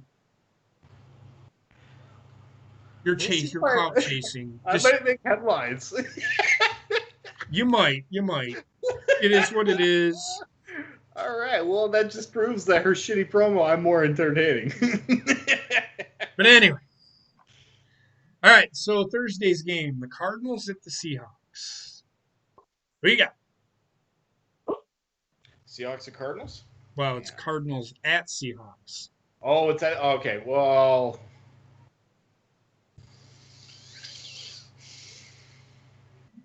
take the biggest risk I've ever taken. I'm gonna go with the Cardinals. Well. First, you wanna look at your risk you took last week? Oh.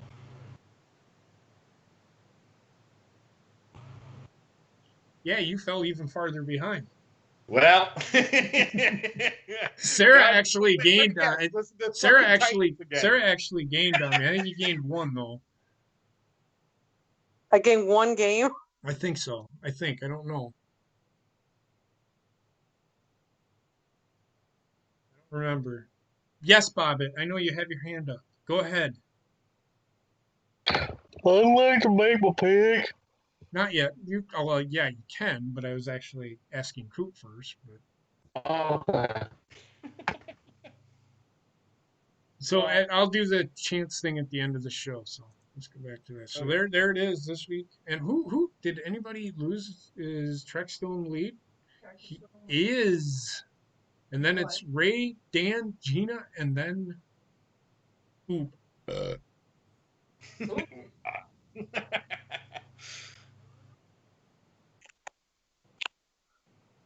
I still think we should do a recount for Trex. We might. We might.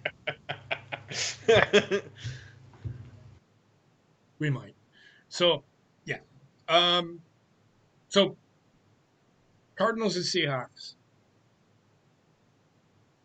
I know I'm a Seahawks guy, but you know what? I've been a Cardinals guy since the beginning of the season, and I think the Cardinals are going to beat the Seahawks at home. Sarah? I'm going with Seattle. I like what she's thinking. Why? I think Russell Wilson's gonna have a bounce back game finally. Okay. So the reason I'm agreeing with Sarah is Arizona's defense still is the issue. I don't see Arizona being able to stop Seattle. I don't. So this could be a high-scoring game then. I think Seattle has the potential to be able to stop Arizona more than Arizona has the potential to be able to stop Seattle. That's the difference. If Arizona can stop Seattle on one or two drives, they have a chance. The more high-powered offense is Seattle. They do. They have one of the best offenses in the NFL. It's whether or not their defense can make a stop or two. So it comes down to who can make a stop. That's what this game's going to be all about. It's not going to be about the offenses because we already know what they're going to fucking get. It's about the defenses in this game. Which one can make a stop? That's why I agree with Sarah. Okay, Bobbit, who you got? Cardinals. Why? Because I am dying on this fucking ship. Whatever. You're gonna die. You're gonna go down with the Titanic. I'm telling you. Well, I have. I'm sure that what you said at the end there. I don't even know what you said. But you cut yourself off. You actually muted your mic. But it's all right. Everybody got their pick in? Yeah. I said I agreed with Sarah. Who are you going with? And there you go. You're the only one besides Trek that went with the Cardinals. So it's you and Trek are standing on this. Well, no. I'm sorry, Coop. There's 3 of you standing on this island, looking for a fucking ride, and I think it's going to bypass you.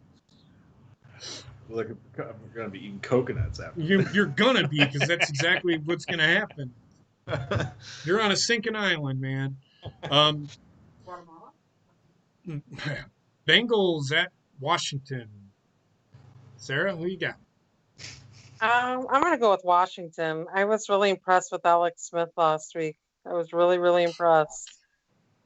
He did it. Almost had 400 yards passing.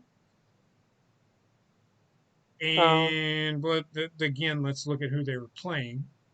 Yeah, that's true. The Bengals are a little better than the Lions in my eyes. The Bengals are losing because, well, they're losing to teams that are bad. It happens. But the Lions are doing the same thing. They're losing to teams that they should beat. They did win this last week, but they played a team that I think they had to come from behind to win that game. Yes? No. Yes. Go ahead, Bobbit. I know you got your hand up. I got the Redskins. Okay, you can put your hand down now. You guys just totally don't want to fucking do the hand raising thing this week. All right, fine, fuck it. It's the only reason I was on fucking Skype this week, because you guys seem to get fucking I don't want rocks. to be rude and interrupt people. Okay, but last week you fucking raised your hand every 2 fucking seconds. We're pretty.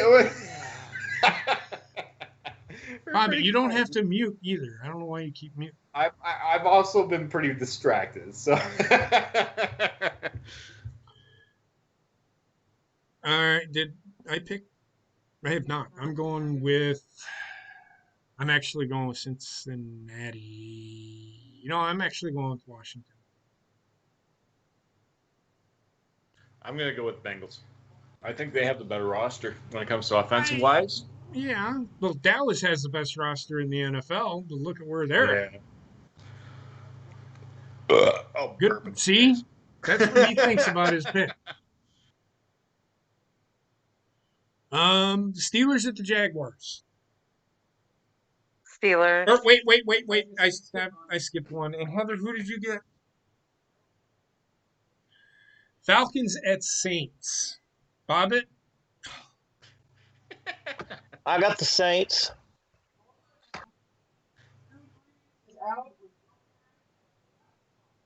He may not play. I still think, even with the Breeze out, Saints is the better team.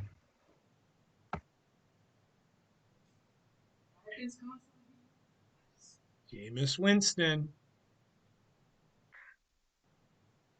Okay, I'm going Falcons. That's what I thought. Coop, who you got? I'll get to you, Sarah. Put your fucking hand up. Falcons against Saints? Yep. You know what? For many weeks, I think one thing that New Orleans has been missing is Michael Thomas. He's been unhealthy. And now he's been back, I think, for a few weeks. I think he's getting better. So I think I'm going to go with the Saints in this one because I think Michael Thomas is going to be a factor. Okay, but remember, Drew Brees is not playing. Taysom Hill, right? Fuck him. Guy's garbage. No, you know He's what? I've been terrible. high on him for a Coop, couple years. come on. Get off that Same hill. years that he should just be a backup specialty guy. But you know what? I want to see him perform. He's not going to play. He's not going to be the quarterback, though. It's going to be Jameis Winston. I'm telling you. Oh, okay. Fuck that then. Atlanta. If Jameis Winston's playing, they did it last week. Taysom Hill was fine, and they put Jameis Winston in. Why? Because Taysom Hill can't throw the fucking ball. Damn. All right. Well, if Jameis Winston's in there, he's gonna throw like 3 interceptions. So. That's why I'm going with the fucking Saints. No, I'm just kidding. I am going with the Falcons because I don't think I'll go Atlanta. Drew going with Brees. Atlanta. Drew Brees. Yes, New Orleans has the better team, but Atlanta's been playing pretty good. They have a pretty good offense. If New Orleans can stop them and keep them from getting in the end zone, then yeah, but I don't know, man. I don't know if New Orleans can get past Drew Brees. We'll see. That's all I'm saying. I'm going with Atlanta. Okay. Heather? I went with the Falcons. Okay. Everybody's going with the Falcons, except for Rayshon went with the Steelers. So we know Rayshon's picking in the next game because the next game, I know I'm being smartass. Steelers at Jaguars. Yes, Bobby. Steelers. Sarah? Oh, the Steelers. Who? What is Britt Baker saying? What's Britt Baker saying now? Steelers. She's saying Steelers? Okay. No, I'm sorry. Like, there's a lot of people that are like saying it's not just her. It's like, I think Britt Baker's I honestly Steelers think you should reply to my tweet. Okay, well, I will. I will in a minute. You going with the Steelers? Heather, you going with the Steelers? I'm going with the Steelers. Everybody's going with the Steelers because if you don't go with the Steelers, I don't know what the fuck you're smoking. All right. We're going to actually tweet live. I'm sorry. It's like we could get so many views, but I'm just having fun though. It's like, you know, it's very personal to me when like somebody tries to go into that comedian territory, and I just get judgment. Oh, we have a hater in the chat. Oh. Somebody's here because they don't like. No, the pub. That's not. I didn't even fucking know about it. They're shitbirds. So why don't you go piss up a fucking rope, dumb shit? Don't come here and fucking try to say that I'm trying to do. I don't. Fuck Britt Baker. I don't give a fuck about Britt Baker. Britt Baker can suck Adam Cole's balls like she does every fucking night, like a Tyrannosaurus Rex that she is. I don't care. If I cared one fucking bit about what Britt Baker does on a daily basis, I would shoot myself. I don't care, you dumbass. I'm not the one that fucking said anything, shitbird, and this is my fucking channel, you fucking douche canoe. But I'm gonna fucking respond to the tweet.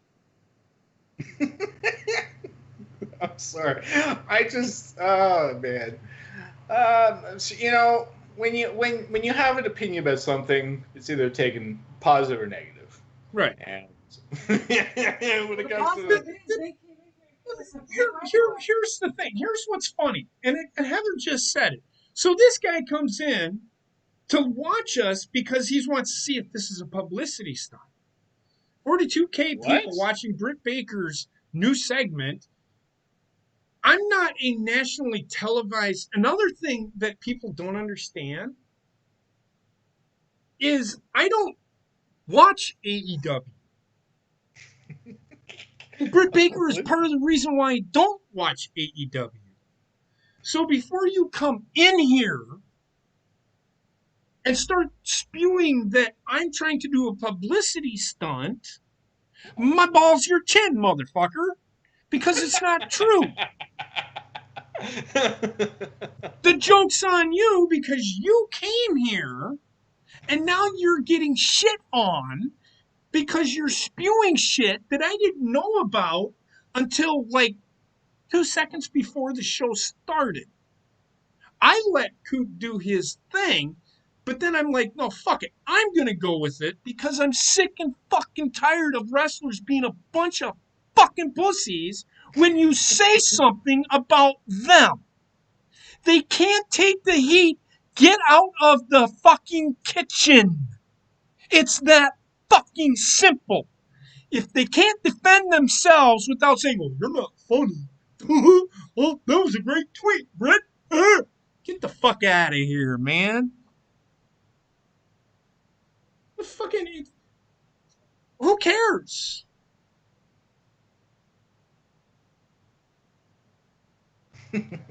She does It's not suck. She's publicity terrible. stunt. She's horrible at what she does. Everything she does is terrible. I've never seen her do one good thing. Ever. It'll be okay. Jesus fucking Christ. You can't take criticism. Don't be in the fucking business. Just tells me, well, we're just going to be okay with what we do, acting like a Tyrannosaurus Rex in the ring. But hey, this guy doesn't know what he's talking about because he's never fucking wrestled. How the fuck do you know? Fucking idiot. Back to the fucking picks. Hey, fucking dumb shit. Patriots at the Texans. I'm Way not the Patriot. I'm not way insulting Patriots- anybody. I'm telling you what I think of Britt Baker. She's a terrible fucking wrestler. She is garbage. Fucking idiot. Go ahead. The way that the Patriots played, I'm going to go with the Patriots because I think they'll have a better strategy going on. Well, yep, I agree. I'm going with Patriots. Pats. I'm going with the Pats. It doesn't matter because she's garbage. Dude, just drop it. Let it go. It's okay. Go sit. Go. Why don't you go to the Discord that they have and complain there about people complaining about fucking wrestling? Go there because I don't want to fucking hear it. And Patriots. And this motherfucker makes a pick. This fucking guy. Look at this guy. Look at this guy. Well, if he's making picks. Look at this guy. You guys, you gotta love these people. And well, then I don't know what to tell you, man, because that's where you go for positivity, I guess. There for AEW. This is not a publicity stunt. This is the football show where you can make your picks. No shit. And you did. Thanks for picking the Patriots. You want to write that one down? We might actually put him on the fucking. That's a publicity stunt, motherfucker. You're on the list. You're on the list. See, I can do it too. But anyway, Bobbit, go ahead. Patriots at the Texans. I got the I got the Pats, buddy. Sarah? I went with the Patriots. And I burped. Sorry. I love it when people come in here. I'm trying to get you guys some new viewers. No, don't, because fuck him. He wants to make another pick. Go ahead. Right? I'll give the next game. Next game's even fucking better. I'm going Patriots. Heather, who are you going with? Hey, Coop. Who did Penelope Ford pick? Fuck, I don't know. Her nose! But anyway. Yeah, she's another one that's garbage. So Why do all these people hate me for their? who cares? Who cares? They can't. They can't take the heat, and it's funny when it's funny to me. Well, you can't talk mean about her. The fuck I can't. I can do whatever the fuck I want. It's Twitter.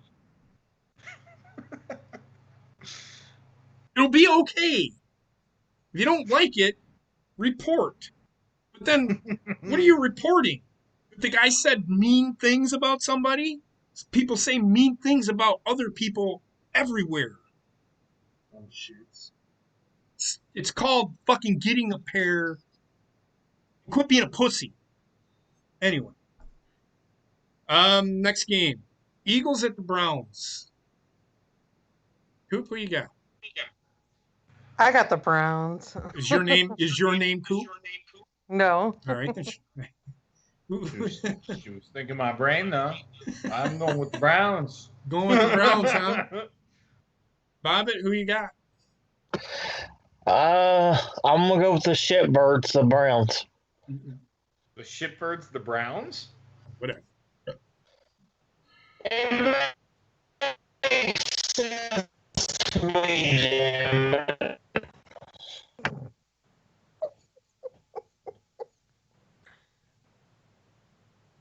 Here's another dumb shit. There's another one in there? Oh yeah, look at this guy. Look at this guy. Look at this guy. I came in here to talk shit. Wait, this person actually said I came here to talk shit. Thanks for the fucking view. Dumb shit. I came here to talk shit. Well, thank you for the view. I appreciate it. Much appreciated view. People are dumb. Anyway. And they said it when we were doing a publicity stunt. I didn't even know about this like a minute and a half before we went on the show. And what I said to Coop is exactly what I said at the beginning of the show about fucking wrestlers and wrestling today. It's all garbage. Nobody cares. It's all the fucking same. I don't give a shit.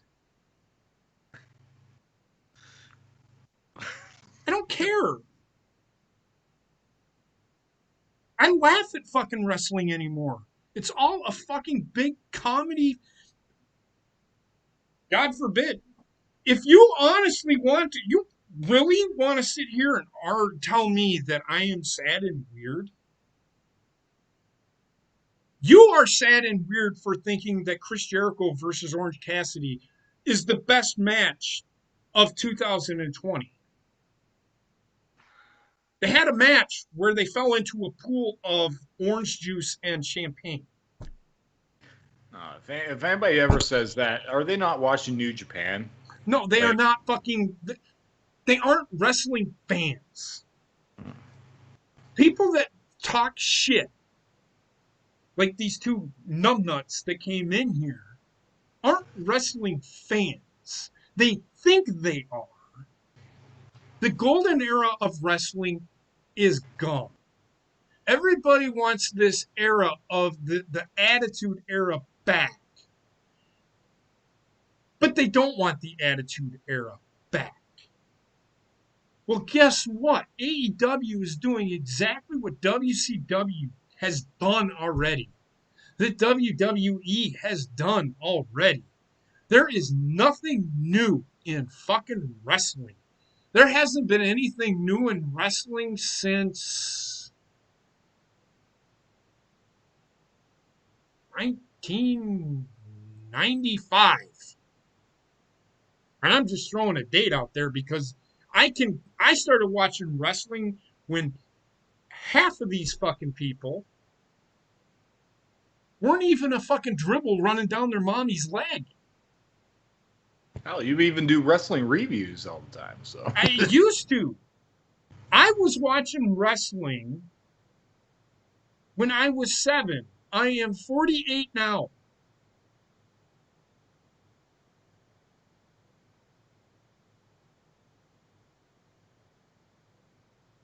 Just looking at JP's screen, he's probably reading. No, you kind of.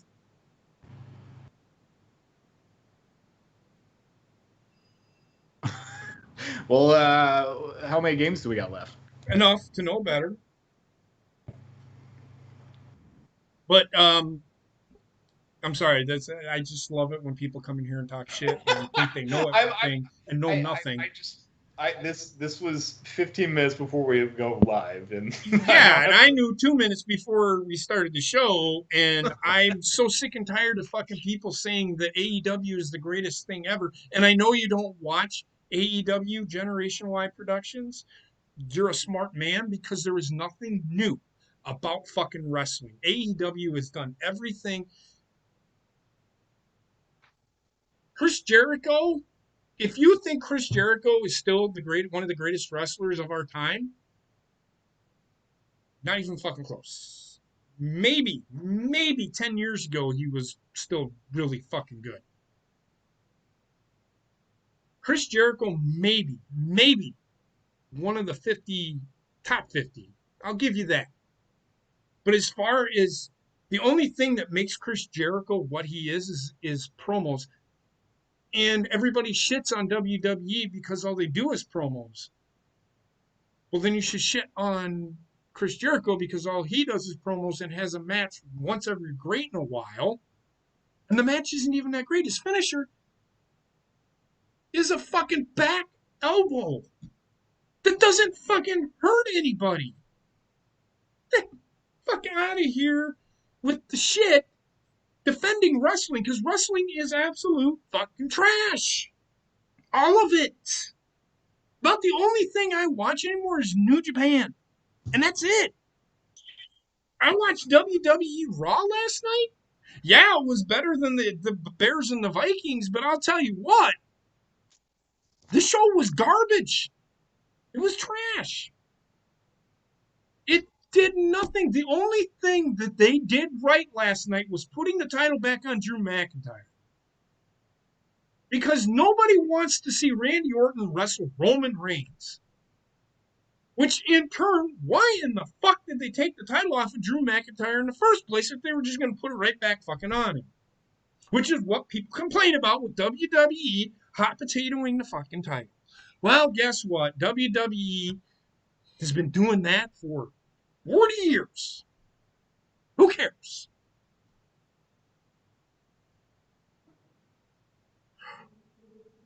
Fucking people. I'm going, I said the Browns, I think. I'm sorry. Next game, Lions at Panthers. We got, yes, Bobby. Who you got? I got the Lions. You sound distraught about that. Who you got, Sarah? I got the Lions. You sound distraught about that. Who you got, Coop? I'm gonna go with the Lions too. You sound distraught about that. You sound undecided. Look at Generation Y Productions in here, Panthers, baby. Look at this guy. I like you. At least you're sticking around. I'm not shitting on you. And Generation Y, I am a Carolina Panthers fan too, by the way. Heather, who you got? I am going with Generation Y on this one. Why? Because the Lions suck. They're smoking mirrors. Dude, I hope you're right. Like I said, the Panthers are going to be one of those teams that they should beat the Lions. Are the Lions, I don't know who's favored, and I don't look at the spreads of these games. I will look at them at the day before. According to SportsCenter, right now, Carolina's favored to win. But why?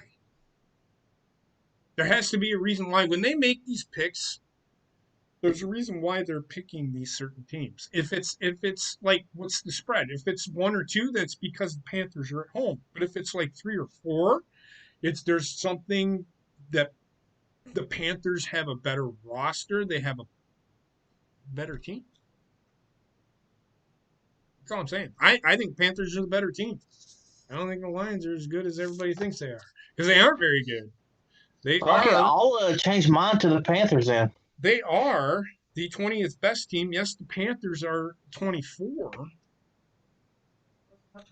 But they didn't play bad against the Buccaneers. They just ran out of steam because the Buccaneers have more weapons. Not only That's that, but look at 2 weeks ago. Carolina didn't play too bad against the Chiefs. which is why I say what I say. But that's okay. Here's a game. Two teams that need a win bad. Titans at Ravens. Yeah, Ooh. both of them are kind of in a doldrum right now. Baltimore is Ooh. at home. They have struggled at home. They have been better on the road. They have struggled at home. This is a rematch of last year's wild card or playoff game, And right? I will say this right now. I am going to pick the Ravens. But I will say this. If the Ravens don't show up for this game, there is something seriously wrong in Baltimore.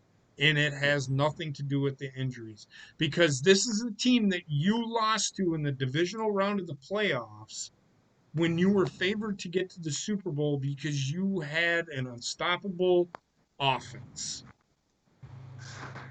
That's all I'm saying. If this game does not motivate you, there's an issue. That's what I'll say. I'm going with Baltimore. I'm going Cool. with the Ravens. I heard you the first time. Cool. It's gonna be. I fucking hate the Titans. I'm going with the Ravens.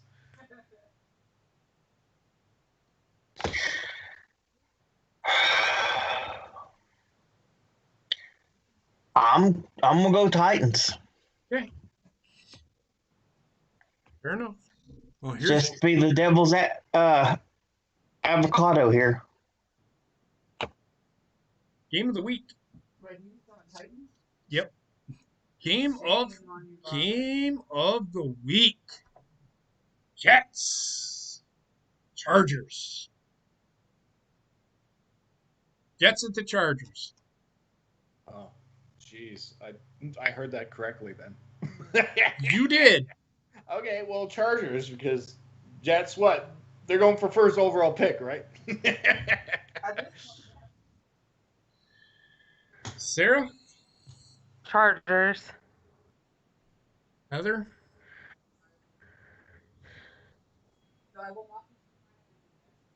Yeah, well, Jets are going to keep it close. Chargers they're struggling on defense. They're missing a lot on defense, and a lot of it is execution. But they're missing some pieces that they could really use, like Derwin James. That guy is an impact. When he is there, they are good. When he's not there, they are bad. Oh God, I don't want to ask this question. Bobby.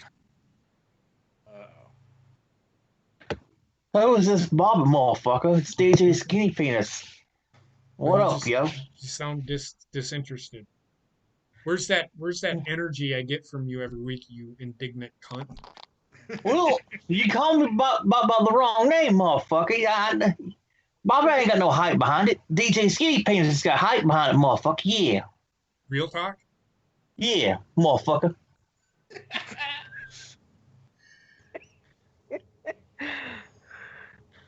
And I gotta go with my Chargers because the Jets suck, yo. This dumb Motherfucker, shit yeah. every fucking week picks the Chargers. And I'm starting to think that DJ Skinny Penis is the reason why the Chargers lose every week because he picks the Chargers. Hey, they sometimes win, motherfucker. And I think the two times you did not pick them, they won. Because they are 2-7 right now. Yeah, but the Chargers is 0-69, motherfucker. Oh my God, you are so. You are so doomed. I'm gonna go with the.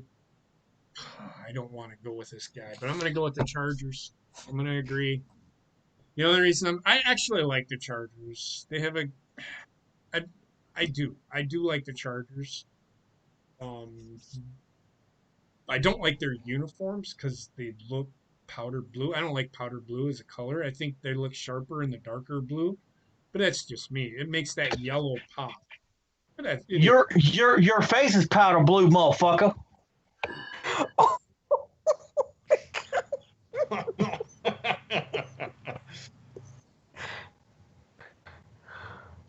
whatever. You fucking shithead. All right. Heather, who'd you go with? You went to Chargers. You went Chargers. I went Chargers as well. Dolphins at Broncos. I'm gonna go with the Broncos. I'm gonna go with the Dolphins. Yeah, I'm gonna go with the Dolphins too. Sarah, Dolphins. Dolphins. Hobbit. Do I really have to choose this? Dolphins.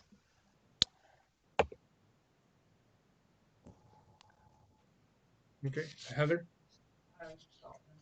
Okay, I went with the Dolphins as well. Cowboys at the Vikings. I'm gonna go with the Vikings. Sarah, Vikings for me. Vikings. I heard you the first time. Hobbit. I go Vikings because the Cowboys, they just suck right now.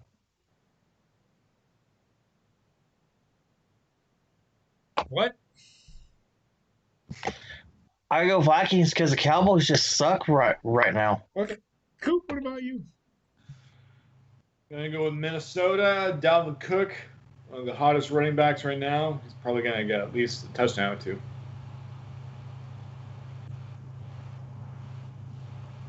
Hobbit went with the Vikings. Sarah went with the Vikings. Coop, who'd you go with? Vikings. Okay. Yep, I agree. Heather?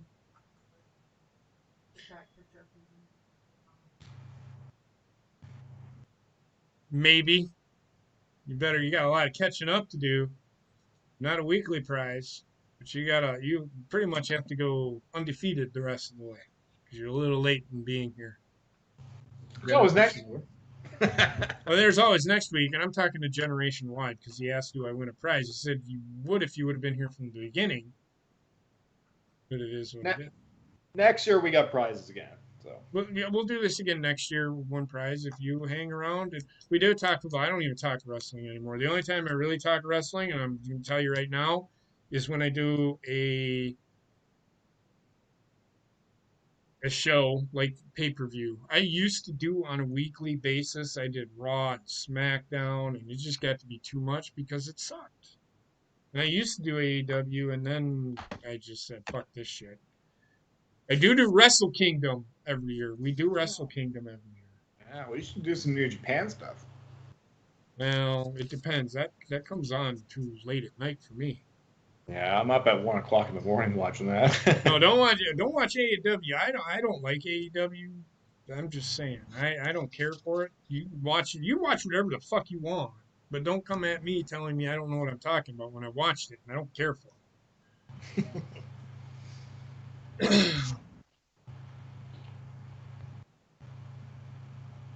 Okay. All right. Next game. Last late afternoon game of the day. Packers at the Colts. Packers. Sarah, I fucking hate you. I know. Coop, who you got? Packers. Why? Yeah, it's the Colts. I think don't have a good defense, in my opinion. So Okay. I think the Packers can get some more offense on them. Okay. And I'm going to agree with Coop. And I was sitting on the shitter today, flipping back and forth because Green Bay scares me on defense. However, I don't know who Indianapolis has played as far as a quarterback that can do what Aaron Rodgers can do. Ryan Tannehill is not that guy. He is not that guy that can make that play. So who has, and Sarah hasn't even answered me yet because I've asked her this question 3 times now. Give me a quarterback this year that I has played. can't. I'm sorry. Okay, so I have to look it up. I don't personally think that they have. They have not played against a quarterback that can beat them. They have played against teams that rely on them to not make a mistake and that cannot just throw the ball because Green Bay can just throw the ball on you and they'll be okay and they'll be there at the end, but their defense has to show up. Green Bay's defense is really good inside the, not really good inside the 20s, but they're really good in the red zone. They're one of the better teams in the red zone, if I remember correctly. The Vikings play the Cowboys in Minnesota. I'm going with Green Bay, but barely. It's going to be one of those games. It's going to be 24-21 or 27-24. But Philip Rivers isn't going to beat Green Bay with his arm. Have you seen the way that guy throws? What is he going to do? He has to hope that his receivers and Green Bay's pass defense has been really good when it has to be. You better be able to run the ball better than you have in order to beat Green Bay because Green Bay, all they've got to do is fix their tackling issues and they will be okay. That's it. And they also play to the level of their competition. This is one of those teams where they step up and you don't expect them to be able to run with Indianapolis because they have a really good defense. And then Green Bay shows up and just shuts everything down. I've seen it happen year after year after year after year and time after time where you think Green Bay's done and they show up and do something. This is one of those games where they will step up and they will play. Who you got, Bobbit? God. It's a tough. I fought with myself on this. I know, because like there's no team that's overwhelming of the other one. I'm gonna go Packers, but I wouldn't be surprised if the Colts somehow win this. Well, I could say the opposite. I could honestly say the opposite. Don't be surprised if the Colts win this. Don't be surprised if the Packers. If I was to pick the Colts, don't be surprised if the Packers are going to win this. This game, I don't even know what the spread is on this game, but it's probably a toss-up. Chiefs at Raiders. Oh, she already picked. I know who she's picking. I ain't fucking dumb. Just skip her. I don't want to hear what she has to fucking say anyway. I already told you, Packers. Who you going with, Sarah? I'm going with the Colts. And tell me why. Tell me why. I think it'll be a close game. I don't want to hear that. Tell me why you think the Colts are going to win. I think they might, surprise people in the fourth quarter, and it comes down to like the last, But maybe 5 or 6 minutes of the game. Now you're relying on Philip Rivers, who can't throw it 25 yards downfield. And it's been a proven fact he can't. No, I think it's going to be the running game that gets, for the Why? Colts. Okay, so if you think they're going to do nothing but run the ball, then Green Bay. No, I think it'll be a mix. Make up your mind. What do you think is going to be the factor that Green Bay loses this game, or that Indianapolis wins? I think the tight ends will win it for the Indianapolis Colts because we have some pretty good tight ends. Huh? The tight ends are going to beat Green Bay. Yeah, because they're good. They're good. Okay, so I'm confused now. I'm really confused. No, I'm trying to figure out. So you think Philip Rivers is going to beat Green Bay, but then you said the running game is going to beat Green Bay, and then you said the tight ends are going to beat Green Bay, but Philip Rivers has to get them the ball. So which is it? Okay, it's Philip Rivers. It's You gonna think beat Philip him. Rivers is going to beat Green Bay? We'll see. Do you think Green Bay? Do you I think think it's gonna be a Indianapolis? Do you toss-up. think? Do you think Indianapolis can stop Aaron Rodgers? Do you think they have a I good think enough secondary they to? could. Do you think they have a good enough secondary to cover Devontae Adams? Now, keep in I think mind, if they nobody's do, no. You think you want to take Devontae Adams on one? I guarantee. I will tell you right now, if Indianapolis tries going man to man with him, the guy will have 12 catches for 200 fucking yards and 3 touchdowns. Do not tell me that you think Indianapolis can take Devontae Adams one-on-one. I have yet to see any team in the NFL who's had a good defense stop that man, right? You right? look at the game the week before the Minnesota game. They lost, but he had 7 catches for 53 yards and 3 touchdowns. That's 3 touchdowns, right? Right. If Aaron Rodgers wouldn't have made the mistakes that he made against Tampa Bay, probably would have fucking beat Tampa Bay, and Devontae Adams probably would have had a better game. Devontae Adams had the dropsies this last weekend, and Marquez Valdez-Scantling stepped up and made some plays. If he can continue to do that, good luck. Aaron Rodgers will tear Indianapolis a new asshole if you take Devontae Adams on one-on-one. You will lose. Indianapolis will lose this game if they try to take Devontae Adams one-on-one. Because now you're opening up the possibility of them going vertical with Marquez Valdez-Scantling. Because personally, I don't think Indianapolis has the speed to cover him. Because they struggled against Baltimore. That's all I'm saying. It's going to be a close game, but if I don't know, Indianapolis hasn't come against a team that has a dynamic where they can do both. That's the thing. Green Bay can run and Green Bay can throw. The 3 teams that they have lost to have been able to do both, run and throw.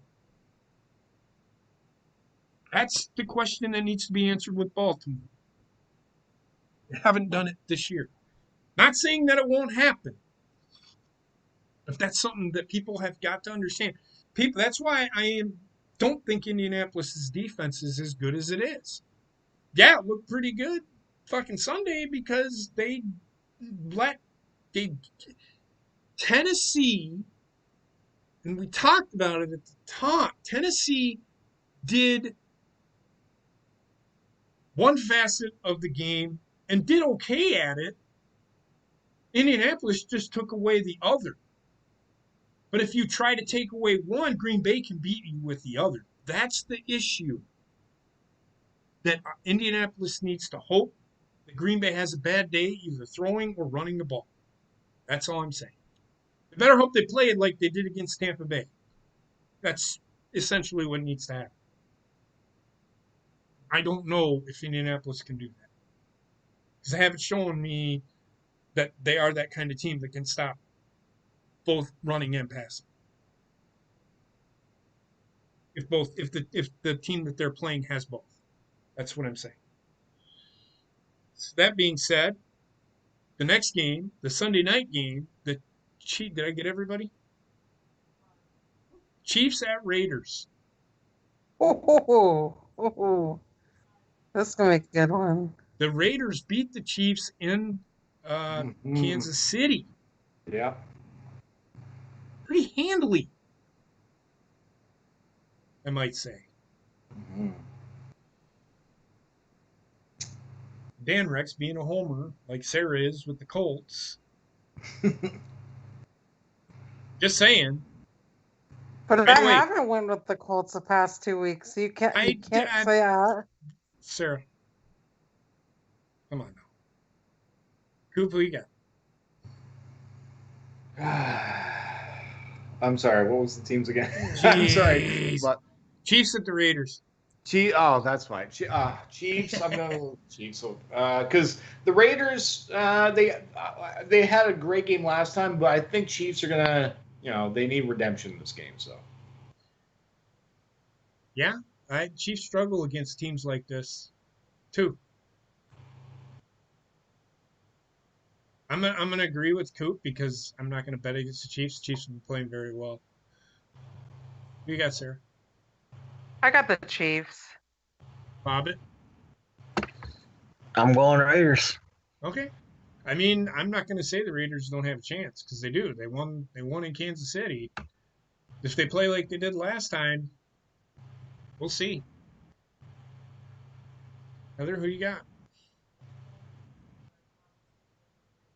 Yep, I agree. In the Monday night game, the Rams at the Buccaneers. Ooh. Now, keep in mind the Buccaneers have struggled against good defenses. mm-hmm. When you're physical with Tampa Bay, they struggle. Green Bay was not physical with Tampa Bay, and they struggled.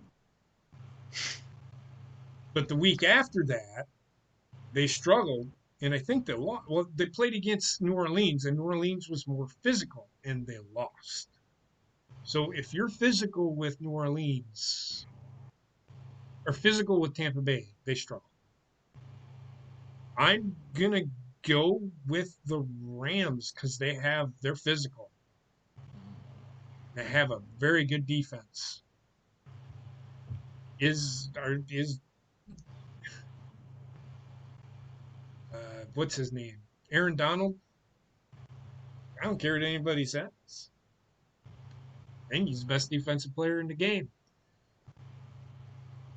I don't care if fucking Ndamukong Suh is there. I agree. Aaron Donald's the best defensive player in football, period. Now, Khalil Mack's up there with him, but Khalil Mack has to do everything on his fucking own. That's why he's one of the best. Heather, who you got? Right. It's really bad. JJ Watt gets hurt every time. So Yeah, I mean, he's been there every week, but now he doesn't have that nucleus. Hmm. That sucks for him. Who you got, Heather? Who you got? I'm gonna go with the Bucks actually. Okay. I mean, I could go with the Buccaneers, but I think the Rams are physical enough to beat Tampa Bay. Just physical enough. Both on both sides of the ball. They're very physical. Now they did lose their veteran left tackle Whitworth, but we'll see what happens. Bobbit, who are you going with? I am going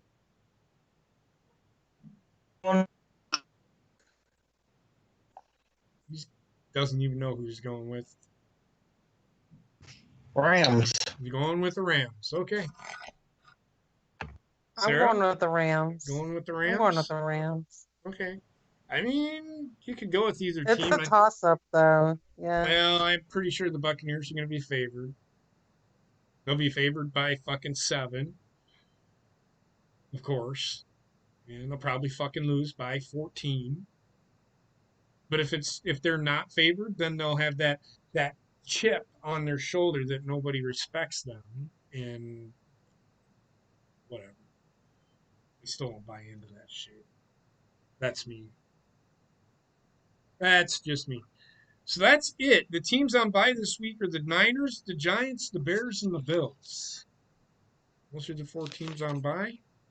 And I think that's last week for buys. I don't know how many buys that there been. Have there been 8 buys? Has there been 8 weeks of buys?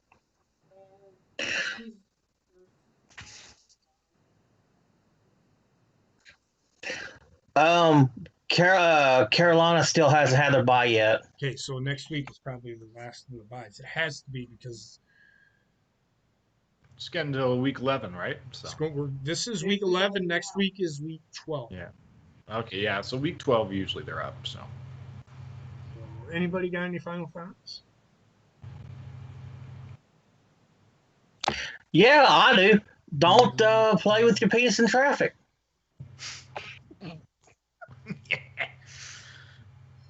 Sarah? Nothing much. Is it nothing much? You don't, just nothing much, huh? You acting like, Yeah. okay. Who?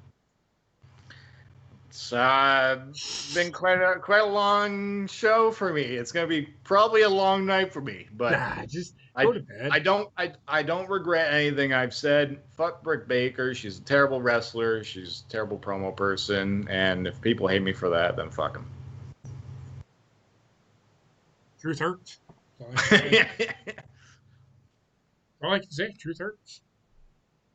But I can understand wrestlers defending wrestlers because you're not in the fucking business of wrestling. You don't go and cut fucking promos every other fucking day. Yeah, but you don't have to get on a phone and fucking call a family, tell them that their son, whatever. So until you can fucking do that, deal with the fucking criticism. People are. It is what it is. Bobbit, any final thoughts besides your fucking penis and traffic fucking bullshit? No, just look for another good week of football and don't play with your penis in traffic. We already got that. Heather, anything you wanna? Yeah, that's part of the reason why they got beat. They defensively for some reason cannot not hold on defense, and I don't understand it. I don't get it. With that being said, we're gonna get out of here. This show with the publicity stunt, but Yeah. I'm gonna put up there here. This is a chance award, and if you don't know, don't forget on the 30th of November, which is only 13 days away. Basement and I will be playing Tecmo Bowl on Switch in honor of Chance. He asked if we could do it, and I'm like, absolutely. So we're gonna do that. Me and Basement are gonna play that on November 30th. Over on the Horny Goat, we're gonna be playing Twitch. We're gonna be playing Super Tecmo Bowl, and it's the original Tecmo Bowl. Oh, okay. So it's not Super Tecmo Bowl. It's the original one. Yeah, it's not the Super Nintendo one. It's just Tecmo. Okay. But Okay. it'll be good. It'll be good and fun. Yeah, I do. I haven't even practiced. I just haven't played. I actually played Punch Out, and I can't beat King Hippo. It kind of pisses me off. But You got hit in the stomach, don't you? you do, but I can't. I can't. Of course, I was drunk when I was doing it, so I couldn't dodge his fucking punches. But it is what it is. So this is a chance award, and these are the things that will be given out to person in first, second, and third place. If there is a tie, no worries. So here you go, and then we will end the show from there. Everybody have a great night. Stay safe. Be well. Be nice to everybody. If somebody criticizes you for anything, just shut up. Nobody cares. She's garbage anyway. It's okay.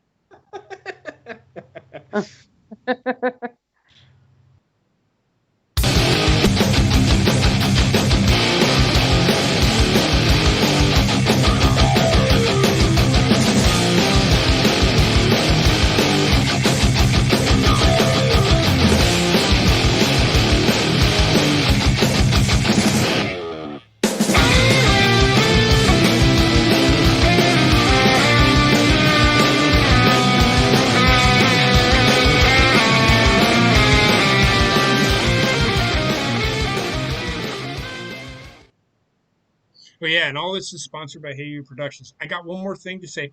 After this show is over, jump on over to the Horny Goat because the ever funnier than Britt Baker, is over on the Horny Goat where he's going to be finishing up Alan Wake. So jump over there and join Basement for some Alan Wake. And yeah, I almost forgot about that. And then don't forget Sunday here, WWE Survivor Series. Do you want to see me do a live reaction to wrestling? Come join us and you'll hear me shit all over it like I shit all over every other fucking wrestling company. Join us because I'll actually have Trek, Bobbit. I might have some other people pop in. I don't know yet. I have to ask, but yeah, we're gonna be doing live reactions to Survivor Series. We'll be watching it as it happens, and we will be talking about what we've seen. And I'll have a puke bucket sitting right next to me because I will vomit. Because I watched Raw today, and I literally wanted to vomit. Now, that being said, the end of the show was pretty good, but that's about the only good thing I see. So there you go. Everybody have a great night and stay safe and be well and go tweet Britt Baker and ask her how she's doing. Have a good night, everybody. You too.